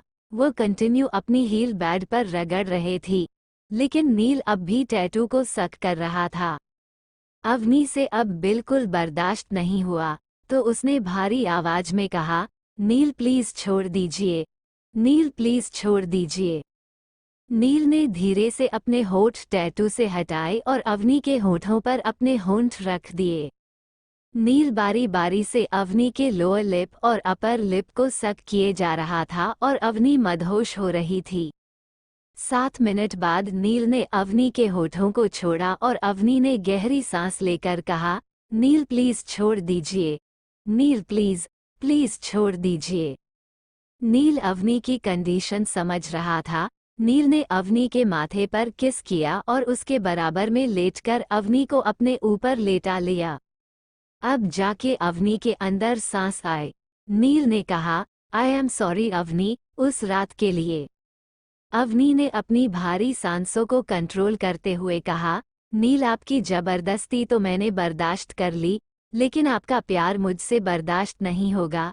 कैसे बर्दाश्त करूंगी मैं आपका प्यार? नील ने एक मीठी मुस्कान के साथ अवनी की कमर को रब करते हुए कहा, क्या हुआ? अभी तो बस 2 ही किस की हैं, अभी से यही हाल है, आगे कुछ करूंगा तो। नील ने इतना ही कहा था कि अवनी ने उसके होठों पर अपना हाथ रख दिया और धीरे से कहा, आगे कुछ करेंगे तो मैं तो मर ही जाऊंगी। ये सुनते ही नील अवनी को फिर से अपने नीचे ले आया और उसके बिल्कुल करीब जाकर बोला, मैं तुम्हें मरने नहीं दूंगा। तुम मर गई तो मेरा क्या होगा?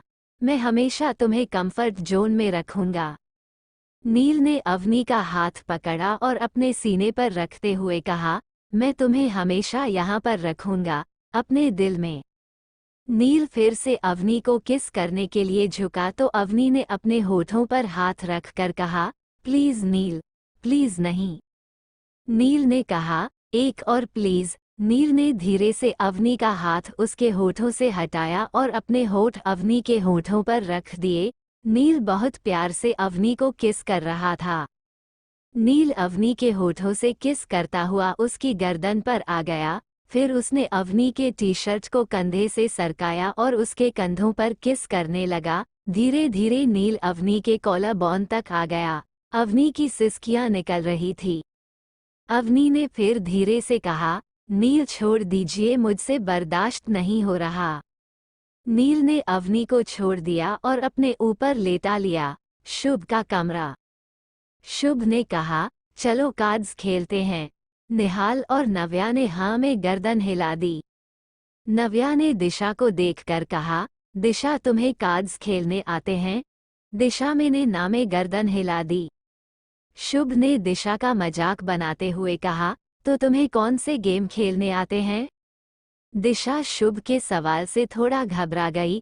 वैसे भी दिशा कभी भी अनाथ आश्रम से बाहर नहीं गई थी और अब इतना बड़ा घर देखकर दिशा को घबराहट हो रही थी। दिशा ने धीरे से और हकलाते हुए कहा, जी जी। वो प प पक्रम पकड़ाई, आ आ आँख, मी मिचोली, पिट्ठू, खो खो, ई इमली। दिशा की बात सुनकर शुभ जोर जोर से हंसने लगा क्योंकि शुभ ने इन खेलों के नाम पहले कभी नहीं सुने थे। शुभ के हंसने से दिशा और ज्यादा अनकंफर्टेबल फील करने लगी।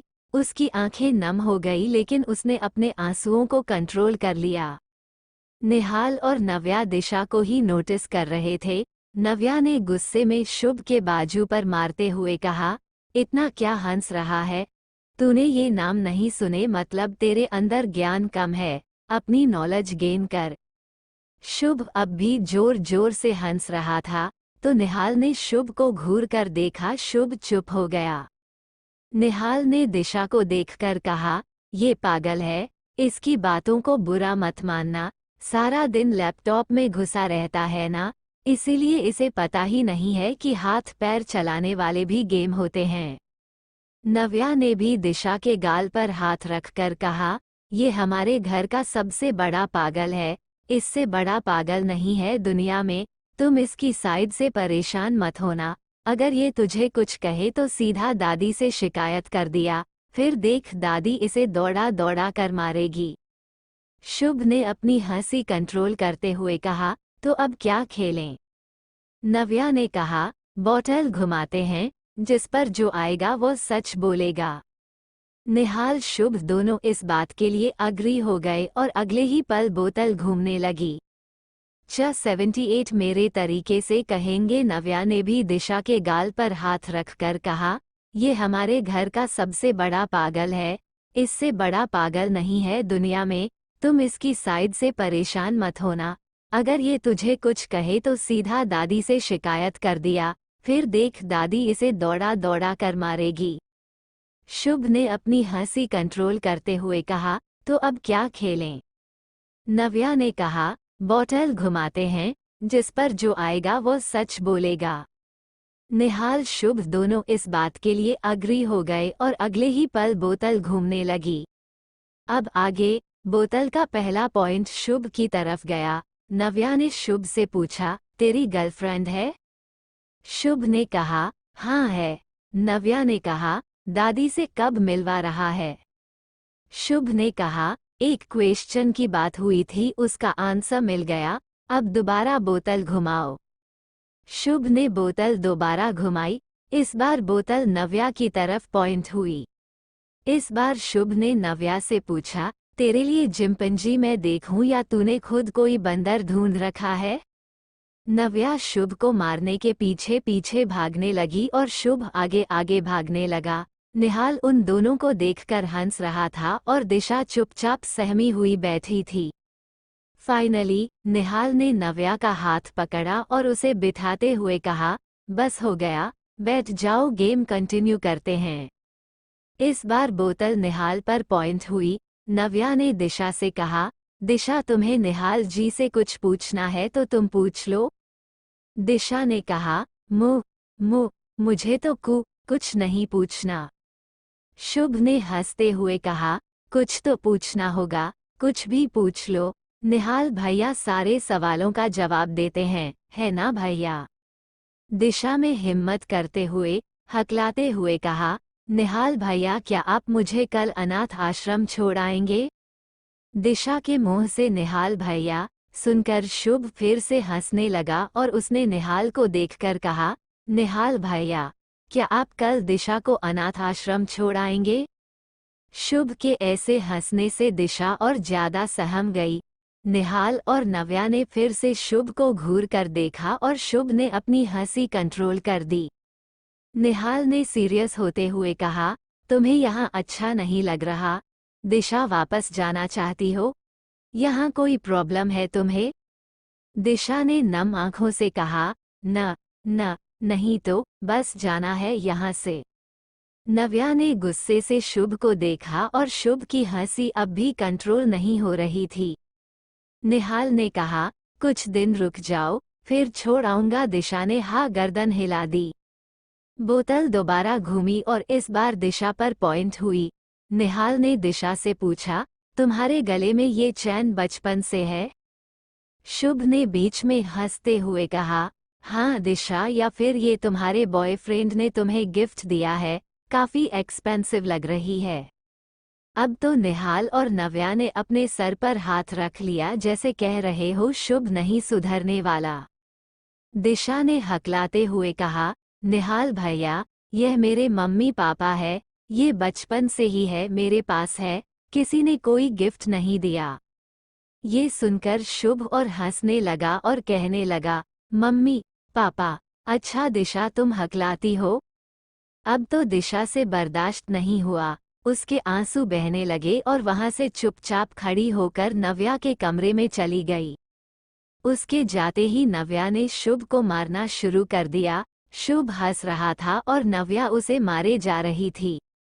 तभी निहाल ने नव्या को पीछे से पकड़ लिया। निहाल की गर्म सांसें नव्या की गर्दन पर पड़ी तो एक सेकंड के लिए नव्या की शरीर में सिरहन सी दौड़ गई और उसने खुद को छुड़ाते हुए कहा, देखा निहाल जी, आपने ये दिशा को कितना परेशान कर रहा है, अब इसकी शिकायत करूंगी दादी से।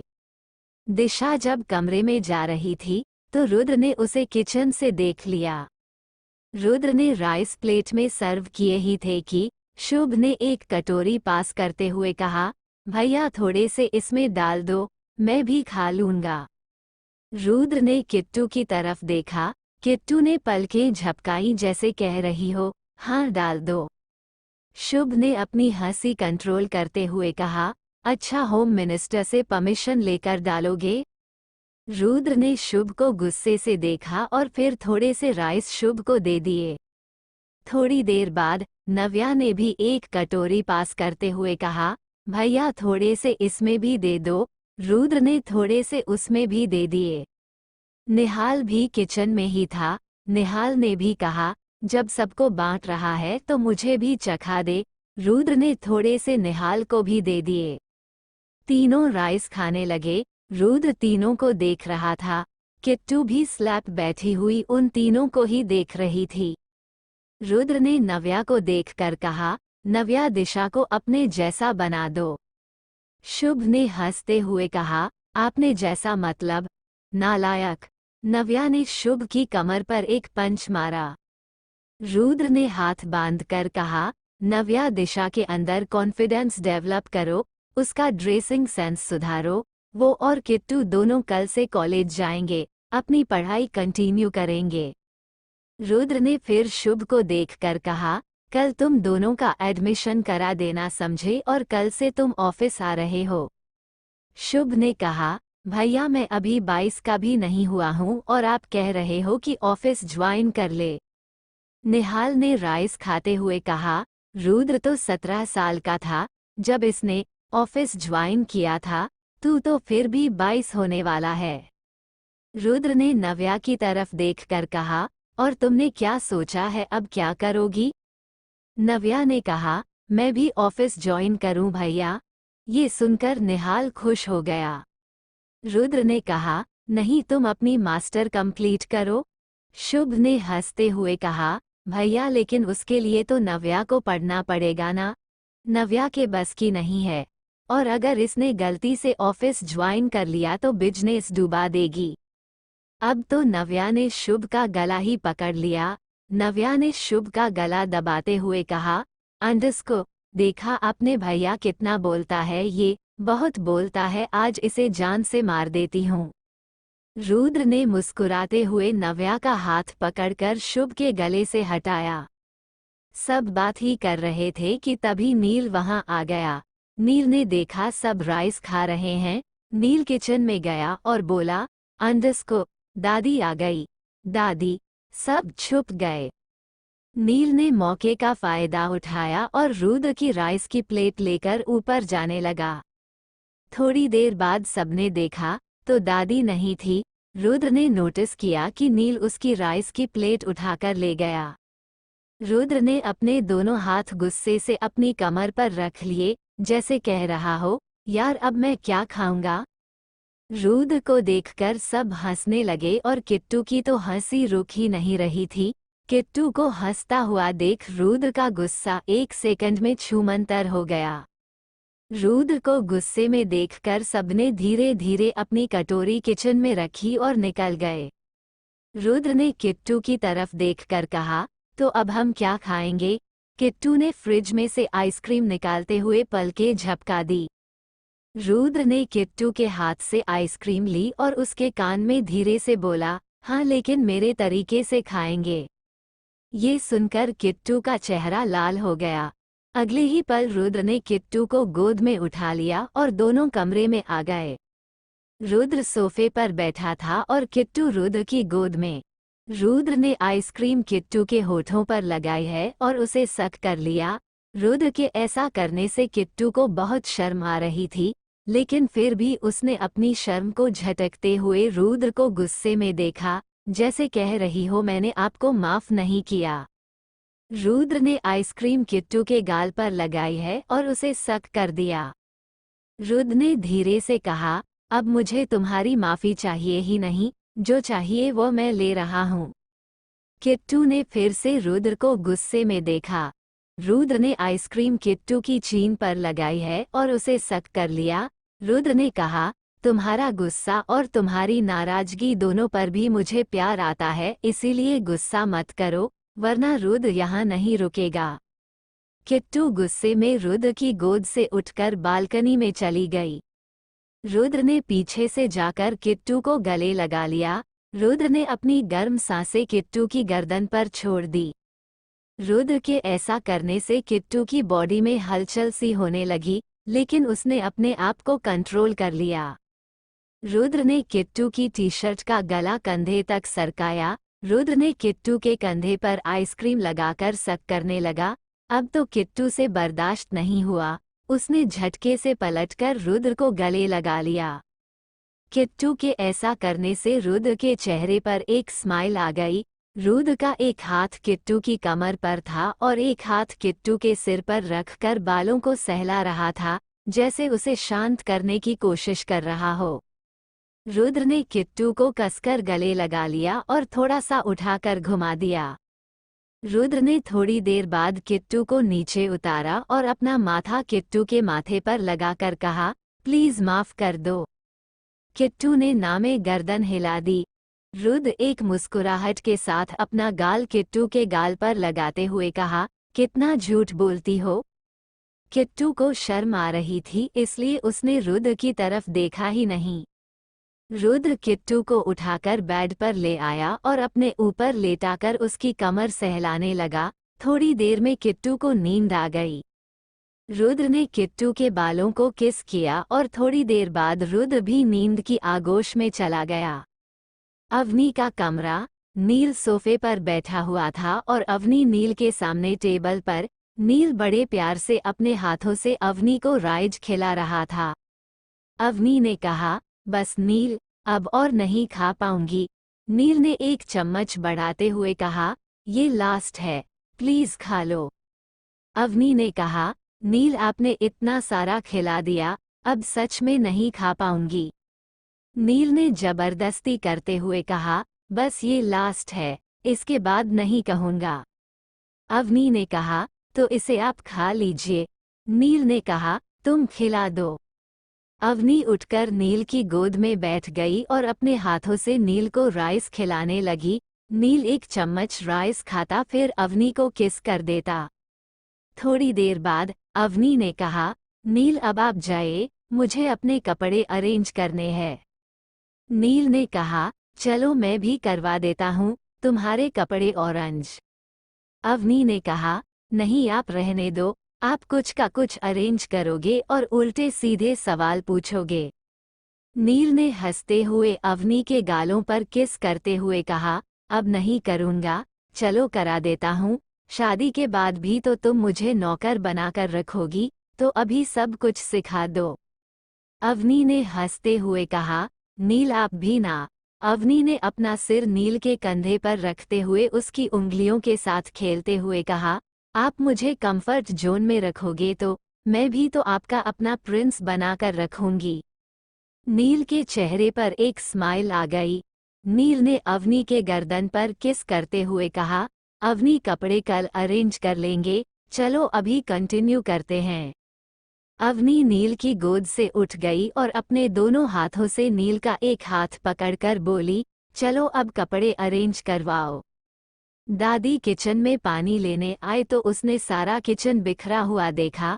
दादी समझ गई कि हो ना हो नील, निहाल, रुद्र आए हैं। दादी ने जाकर नील के कमरे में देखा तो नील अवनी के साथ कपड़े अरेंज कर रहा था। दादी ने किट्टू के कमरे में देखा तो रुद्र किट्टू को अपने ऊपर लेटा कर सुला रहा था। दादी ने नव्या के कमरे में देखा तो वहां दिशा अकेली सो रही थी। शुभ के कमरे में देखा तो नव्या, निहाल, शुभ बातें कर रहे थे।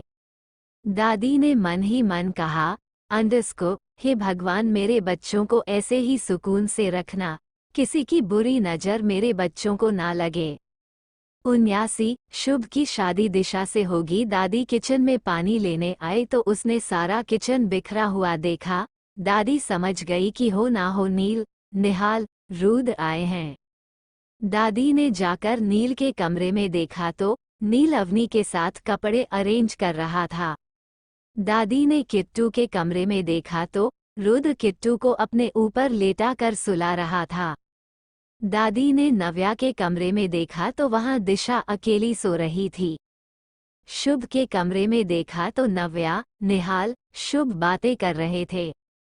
दादी ने मन ही मन कहा, अंडस्को, हे भगवान मेरे बच्चों को ऐसे ही सुकून से रखना, किसी की बुरी नज़र मेरे बच्चों को ना लगे। अब आगे नील ने अवनी के सारे कपड़े अरेंज कर दिए। अवनी ने कहा, काफी रात हो गई है नील, अब आप चले जाइए।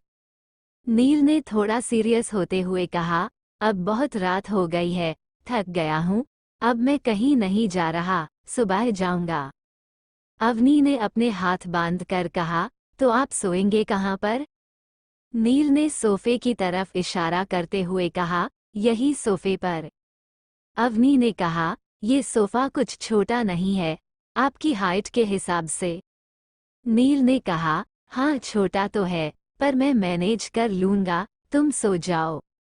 अवनी ने हाथ बांधकर बेड की तरफ इशारा करते हुए कहा, अंडस्को, ज्यादा शरीफ मत बनिए, चुपचाप से आकर यहीं सो जाइए। नील ने ये सुनते ही एक सेकंड में अवनी का हाथ पकड़कर अपनी तरफ खींचकर उसे बाहों में भरकर कहा, मैं तो शरीफ बनना ही नहीं चाहता, इंतजार कर रहा था कि कब तुम मुझे ऑफर करो। अवनी ने हंसते हुए नील के सीने पर मारते हुए कहा, नील आप भी ना। नील ने एक सेकंड में अवनी को गोद में उठा लिया और बेड पर ले आया। अवनी ने नील के कंधे पर सर रख लिया और दोनों नींद की आगोश में चले गए। सुबह तीनों दादी के उठने से पहले प्रताप हाउस से निकल जाना चाहते थे। तीनों सुबह सुबह चुपचाप गेट तक ही गए थे कि दादी ने उन्हें पीछे से आवाज देकर कहा, अब आ ही गए हो तो तीनों नाश्ता करके ही जाना। तीनों पलट गए और नजरें नीचे करके खड़े हो गए। दादी ने थोड़ा सख्ती से कहा, अंडस्को, इतनी शर्म नहीं करते तुम तीनों, जितनी मेरे सामने दिखावा करते हो। तीनों को हंसी तो आ रही थी, पर वह तीनों हंसे नहीं। तीनों ने कुछ नहीं कहा, बस चुपचाप खड़े रहे। सब डाइनिंग टेबल पर नाश्ता कर रहे थे। तभी रामू ने आकर दादी से कहा, मालकिन, दो नौकर को छुट्टी चाहिए, दे दूं? दादी ने कहा, अंडस्को, हाँ हाँ दे दो, जिन जिनको छुट्टी चाहिए, मेरे सामने पहले ही 3 नौकर बैठे हुए हैं। एक रसोई संभालेगा, एक कपड़े धोएगा और एक बच्चों को संभालेगा। दादी ने रामू को देखकर कहा, रामू तुम्हें पता है कल रात 3 नए नौकर आए हैं। रुद्र, नील, निहाल एकदम से खड़े हुए और कहने लगे, अंडस्को, दादी नाश्ता कर लिया, ऑफिस के लिए लेट हो रहा है। ये सुनते ही शुभ, नव्या, किट्टू, अवनी अपनी हंसी कंट्रोल करने की कोशिश कर रहे थे, लेकिन हो नहीं रही थी। सब चुपचाप गर्दन नीचे करके हंस रहे थे। दादी ने थोड़ा गुस्से में कहा, कोई लेट नहीं हो रहा है, बैठो खाना खाकर जाओ। तीनों फिर से चुपचाप बैठ गए। तभी दादाजी भी डाइनिंग टेबल पर आ गए। दादी ने दादाजी को देखकर कहा, अंडस्को, संजय के पिताजी, मैं सोच रही हूँ अवनी के पेरेंट्स से नीलकंठ के रिश्ते की बात कर ली जाए। ये सुनकर अवनी को गुस्सा आ गया। अवनी ने गुस्से में कहा, अंडस्को, दादी जी, मैं किसी नीलकंठ से शादी नहीं करूँगी। मैंने आपको सब कुछ बता दिया, फिर भी आप मेरी शादी किसी नीलकंठ से करना चाहती हैं। अगले ही पल अवनी की आंखों में आंसू आ गए और वह डाइनिंग टेबल से उठकर अपने कमरे में चली गई। अवनी के जाते ही सब जोर जोर से हंसने लगे। दादी ने नील को इशारा किया और नील अवनी के कमरे में चला गया। अवनी बेड पर पेट के बल लेटकर रो रही थी और नील उसे गेट से खड़ा होकर देख रहा था। नील ने कहा, क्या हुआ अवनी, इतना क्यों रो रही हो? नील की बात पर अवनी को बहुत ज्यादा गुस्सा आ गया। उसने अपने पास पड़े हुए टेडी बेयर को उठाकर नील की तरफ देखते हुए कहा, अंडस्को, आपको नहीं पता मुझे क्यों रोना आ रहा है? दादी मेरी शादी किसी नीलकंठ से करने के लिए तैयार बैठी है और आप होगी कुछ कर ही नहीं रहे, उल्टा मुझसे पूछ रहे हैं रो क्यों रही हो? अवनी बेड से खड़ी हो गई और उसने नील को पॉइंट करते हुए कहा, अगर कोई नीलकंठ मेरी बारात लेकर आया तो भगवान कसम जिंदा नहीं छोड़ूंगी उसे, जान से मार दूंगी, समझे आप? मैं बस आपसे शादी करूंगी, किसी और से नहीं। इतना कहकर अवनी फिर से रोने लगी। लेकिन नील के चेहरे पर एक सुकून की मुस्कान थी कि उसकी अवनी उससे इतना प्यार करती है। नील ने अवनी को धीरे से गले लगाकर उसका सिर सहलाते हुए कहा, चुप हो जाओ। अवनी ने भी नील को कसकर गले लगाया हुआ था और सुबकते हुए बोली, अंडस्को, मैं सच कह रही हूँ नील, मैं आपके अलावा किसी और से शादी नहीं करूँगी, आप प्लीज़ दादी को समझा दो। नील ने अवनी के बालों में हाथ फेरते हुए कहा, अच्छा ये बताओ मेरा पूरा नाम क्या है? अवनी ने फिर गुस्से में कहा, आपका पूरा नाम कुछ भी हो, मैं उस नीलकंठ से शादी नहीं करूँगी। अगले ही पल अवनी को समझ आ गया कि नील का पूरा नाम नीलकंठ है। अवनी नील से थोड़ा सा दूर हुई और उसने हैरानी से अपने हाथों को अपने मुंह पर रखते हुए कहा, मतलब दादी मेरी और आपकी शादी की बात कर रही थी? नील ने हाँ में गर्दन हिला दी। अवनी तो खुशी के मारे उछल पड़ी। अवनी खुशी के मारे डांस करने लगी।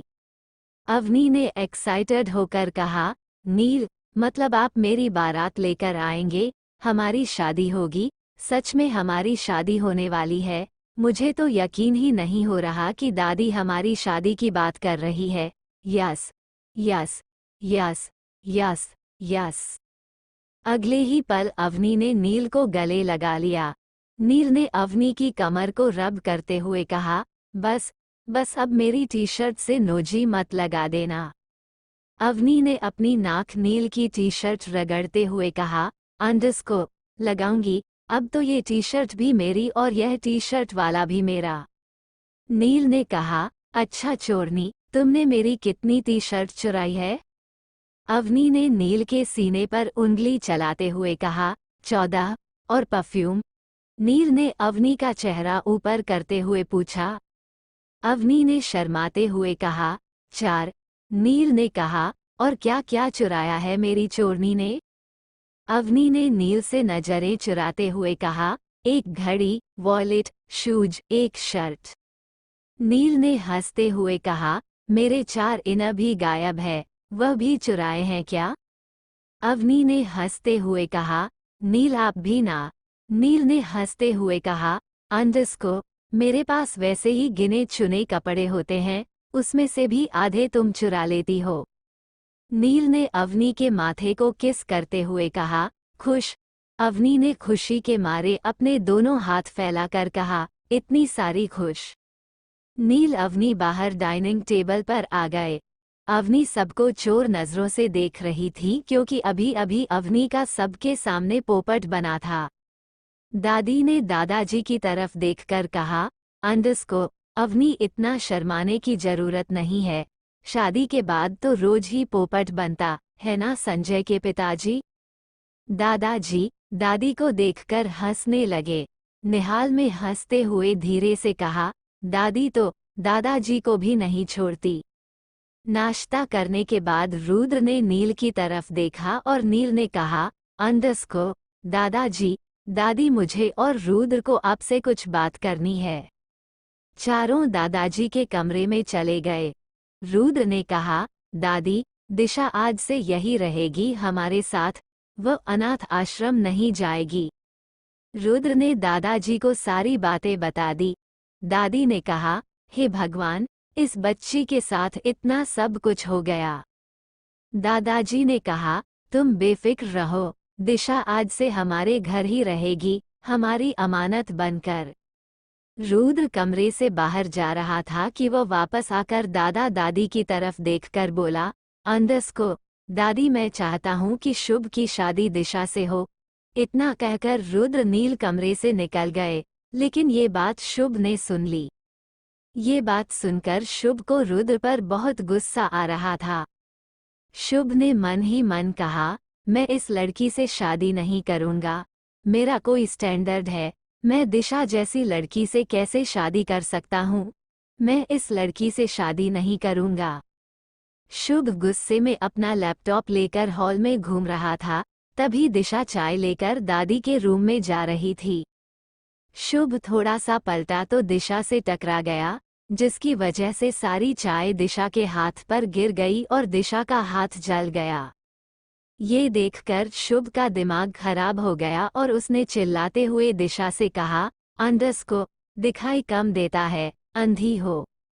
शुभ के इतना चिल्लाने से दिशा तो जैसे सहम गई, उसके मुंह से कुछ नहीं निकल रहा था, ऊपर से उसका हाथ भी जल गया, लेकिन उसने अपने जले हुए पर ध्यान नहीं दिया।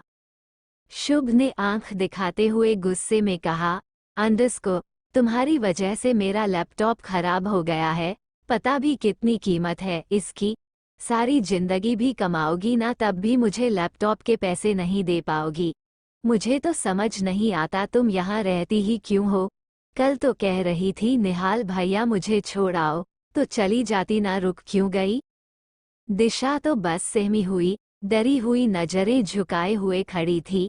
दिशा के मुंह से एक शब्द भी नहीं निकला और आंखों से आंसू रुकने का नाम नहीं ले रहे थे।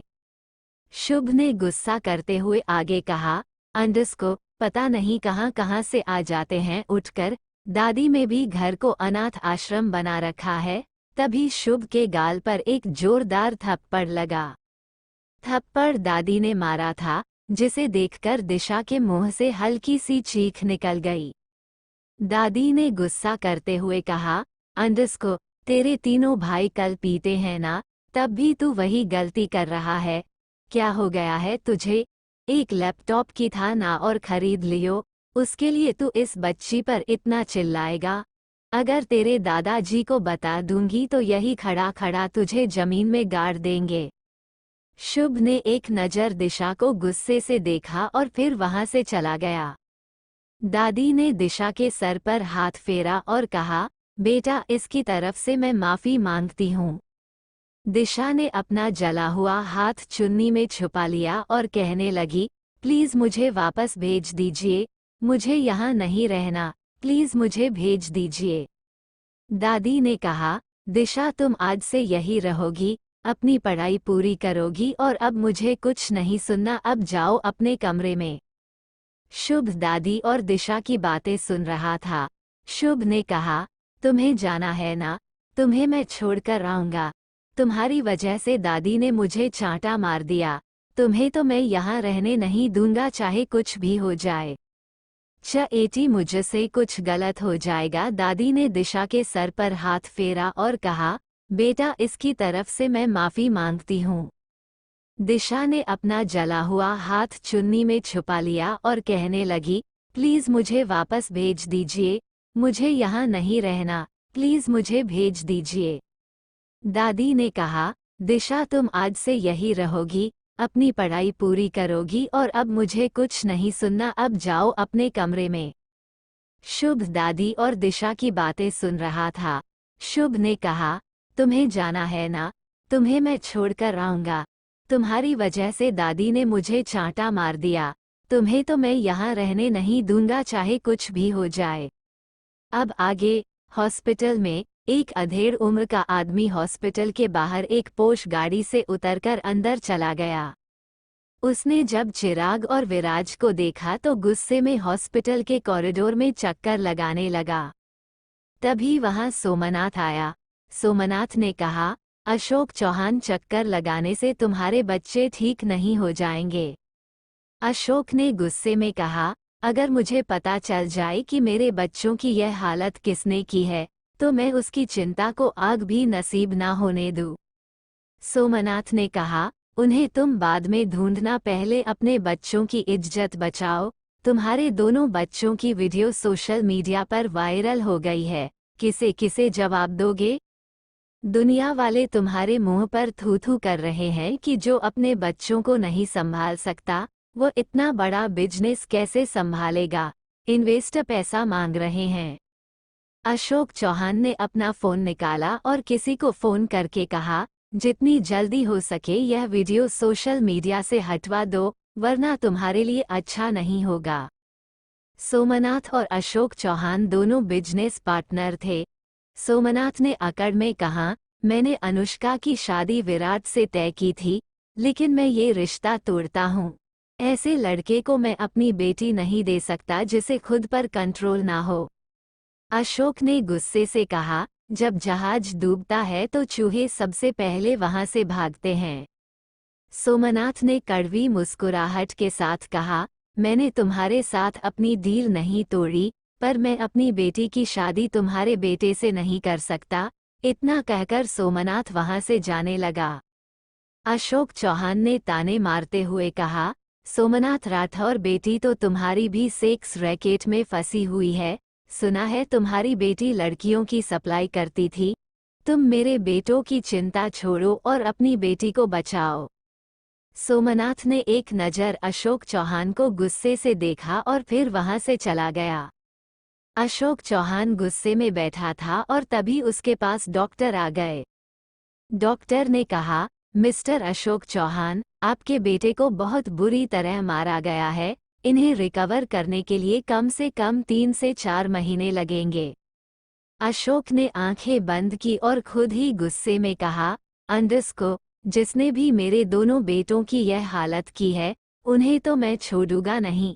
उन्हें तो मैं मौत के दरवाजे तक लेकर जाऊंगा। रुद्र का ऑफिस। रुद्र मीटिंग में बैठा हुआ था। उसके सामने उसके इन्वेस्टर बैठे हुए थे। निहाल भी वही था, लेकिन रुद्र का ध्यान मीटिंग में नहीं था। रुद्र बार बार अपने मोबाइल को देखता और चैट करने लगता। निहाल ने धीरे से रुद्र के कान में कहा, अंडस्को, तू जाकर ले किट्टू से चैट, यहाँ मैं संभाल लूंगा। रुद्र को तो जैसे यह बात अमृत लग रही थी। रुद्र ने बिना एक सेकंड गवाए वहां से उठकर अपने केबिन में आ गया। रुद्र कितना भी बिजी होता, लेकिन किट्टू के मैसेज का रिप्लाई जरूर करता। थोड़ी देर में नील भी रुद्र के केबिन में आ गया। नील भी अपने फोन में बिजी था। दोनों 2 घंटे तक एक ही केबिन में बैठे रहे, लेकिन उन्होंने एक दूसरे से बात नहीं की। वह दोनों ही चैट में बिजी थे।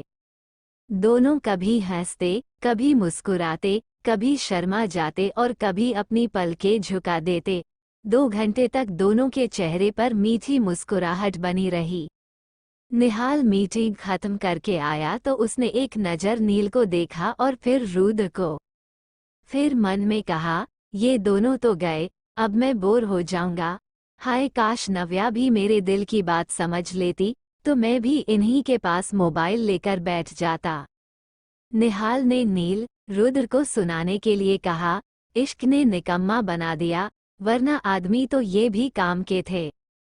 नील ने चढ़ाते हुए कहा, हम तो निकम्मे हैं, तू तो है काम का, तुझसे अभी तक अपनी कबूतरी नहीं पटी। निहाल ने रुद्र को देखकर कहा, यार नील का तो समझ आता है, तू भी नील जैसा हो गया। रुद्र ने कहा, कल वो कॉलेज चली जाएगी, उसके बाद मैं चैट नहीं करूंगा। निहाल करीब 10 मिनट खड़ा रहा, लेकिन ना तो रुद्र ने उसे देखा और ना ही नील ने। निहाल इरिटेट हो रहा था। निहाल ने चिल्लाकर कहा, बस करो यार। नील ने बड़े प्यार से कहा, चिल्ला क्यों रहा है, तू भी अपनी कबूतरी से बात कर ले। निहाल ने मन ही मन कहा, कबूतरी मेरे दिल की बात समझती ही तो नहीं है। फिर निहाल ने भी अपना मोबाइल निकालकर बैठ गया। निहाल नव्या की फोटो देखने लगा। प्रताप हाउस। नव्या ने कहा, शुभ तुझे भाई ने दिशा और किट्टू भाभी का एडमिशन कराने के लिए कहा था, तू भूल गया क्या? शुभ ने गुस्से में था, लेकिन फिर भी उसने अपने गुस्से को कंट्रोल करते हुए कहा, एडमिशन ऐसे नहीं होते, टाइम लगेगा, तुझे टेंशन लेने की जरूरत नहीं है, मैं खुद करा दूंगा। नव्या ने कहा, हाँ लेकिन करवा जरूर दियो, वरना तू जानता है रुद्र भाई का गुस्सा। शुभ ने कहा, बोला ना करवा दूंगा। नव्या शुभ बात कर रहे थे, तभी नव्या की फ्रेंड तनु वहां आ गई। तनु शुभ को मन ही मन पसंद करती थी, या कह सकते हैं शुभ तनु का क्रश था। तनु प्रताप हाउस नव्या से मिलने नहीं आती थी, बल्कि नव्या के बहाने शुभ से मिलने आती थी। तनु आई, नव्या ने उसका वेलकम किया। तभी नव्या का फोन रिंग होने लगा। नव्या अपना फोन लेकर वहां से चली गई। तनु शुभ के बिल्कुल बराबर में जाकर बैठ गई। शुभ अपने लैपटॉप पर काम कर रहा था और तनु धीरे धीरे शुभ की थाई को सहलाने लगी। शुभ तो पहले ही गुस्से में था। तनु की इस हरकत पर शुभ को और ज्यादा गुस्सा आ गया। उसने तनु का हाथ पकड़कर झटकते हुए कहा, क्या बदतमीजी है, उठो यहाँ से। तनु ने अपनी एक उंगली शुभ के गर्दन पर फेरते हुए कहा, बदतमीजी कहाँ है, आजकल तो ये सब नॉर्मल है। शुभ जानता था कि अगर उसने तनु को कुछ भी कहा तो नव्या बहुत चिल्लाएगी, इसलिए शुभ वहां से खड़ा होकर अपने कमरे में चला गया। तनु भी पीछे पीछे शुभ के कमरे में चली गई। शुभ ने ध्यान नहीं दिया, वो अपने लैपटॉप पर ही काम करता रहा। तनु कमरे में आए और उसने शुभ के कमरे का गेट बंद कर दिया। तनु ने एक जैकेट और जीन्स पहनी हुई थी। तनु धीरे धीरे शुभ के पास आ गई और शुभ के सामने खड़ी हो गई। शुभ ने अपनी आंख उठाकर देखा तो आग बबूला हो गया। शुभ ने कहा, तुम मेरे कमरे में क्या कर रही हो, निकलो यहाँ से। तनु ने अपनी जैकेट उतारते हुए कहा, तुम्हें नहीं पता एक लड़की एक लड़के के कमरे में क्यों आती है? अकेले में एक लड़का और एक लड़की क्या करते हैं, नहीं पता तो मैं बता देती हूँ। तनु ने अपनी पूरी जैकेट उतार दी और तनु ने अंदर बहुत चीप सा टॉप पहना हुआ था। शुभ का गुस्सा 7वें आसमान पर पहुंच चुका था। आखिर शुभ था तो रुद्र का ही भाई, उसका गुस्सा भी रुद्र के गुस्से को टक्कर देता था। फिर भी शुभ ने अपना गुस्सा कंट्रोल करते हुए कहा, अपनी जैकेट उठाओ, चली जाओ, वरना मुझसे कुछ गलत हो जाएगा, समझी, जाओ। तनु ने अपनी जैकेट बेड पर फेंकते हुए कहा, तो कर दो ना गलत, तुम्हें रोक कौन रहा है? मैं तो चाहती हूँ तुम मेरे साथ कुछ गलत कर दो। अब तो शुभ का गुस्सा उसके कंट्रोल से बाहर चला गया। शुभ ने गुस्से में ड्रॉ खोली और एक गन निकालकर तनु को पॉइंट करते हुए कहा, मैं तुम्हें जान से मार दूंगा और मैं सच में मार दूंगा, समझी? निकलो यहाँ से, वरना तुम्हारी लाश उठाने तुम्हारे पेरेंट्स आएंगे। शुभ के ऐसा करने से तनु डर गई। शुभ ने तनु का एक हाथ पकड़ा और अपने कमरे से बाहर निकाल दिया। शुभ ने तनु की जैकेट उठाकर उसके मुंह पर फेंकते हुए कहा, आज के बाद शुभ के आसपास भी दिख गई तो मैं तुम्हें इस दुनिया में उठा दूंगा। मेरी बात नहीं मानी तो इस दुनिया में ही नहीं दिखाओगी। शुभ का ये रूप तो तनु ने पहली बार देखा था। तनु ने शुभ को जितनी बार भी देखा था, शुभ हंसता, मजाक करता और मुस्कुराता था। तनु को नहीं पता था कि शुभ के अंदर इतना गुस्सा भी है। तनु ने अपनी जैकेट उठाई और वहां से चली तो गई, लेकिन तनु ने मन ही मन कहा, शुभ, तुम्हें इसके लिए पछताना पड़ेगा। तुमने तनु को मना किया है। तनु अपना बदला नहीं छोड़ेगी। कैसा लगा चैप्टर्स कमेंट कर दो।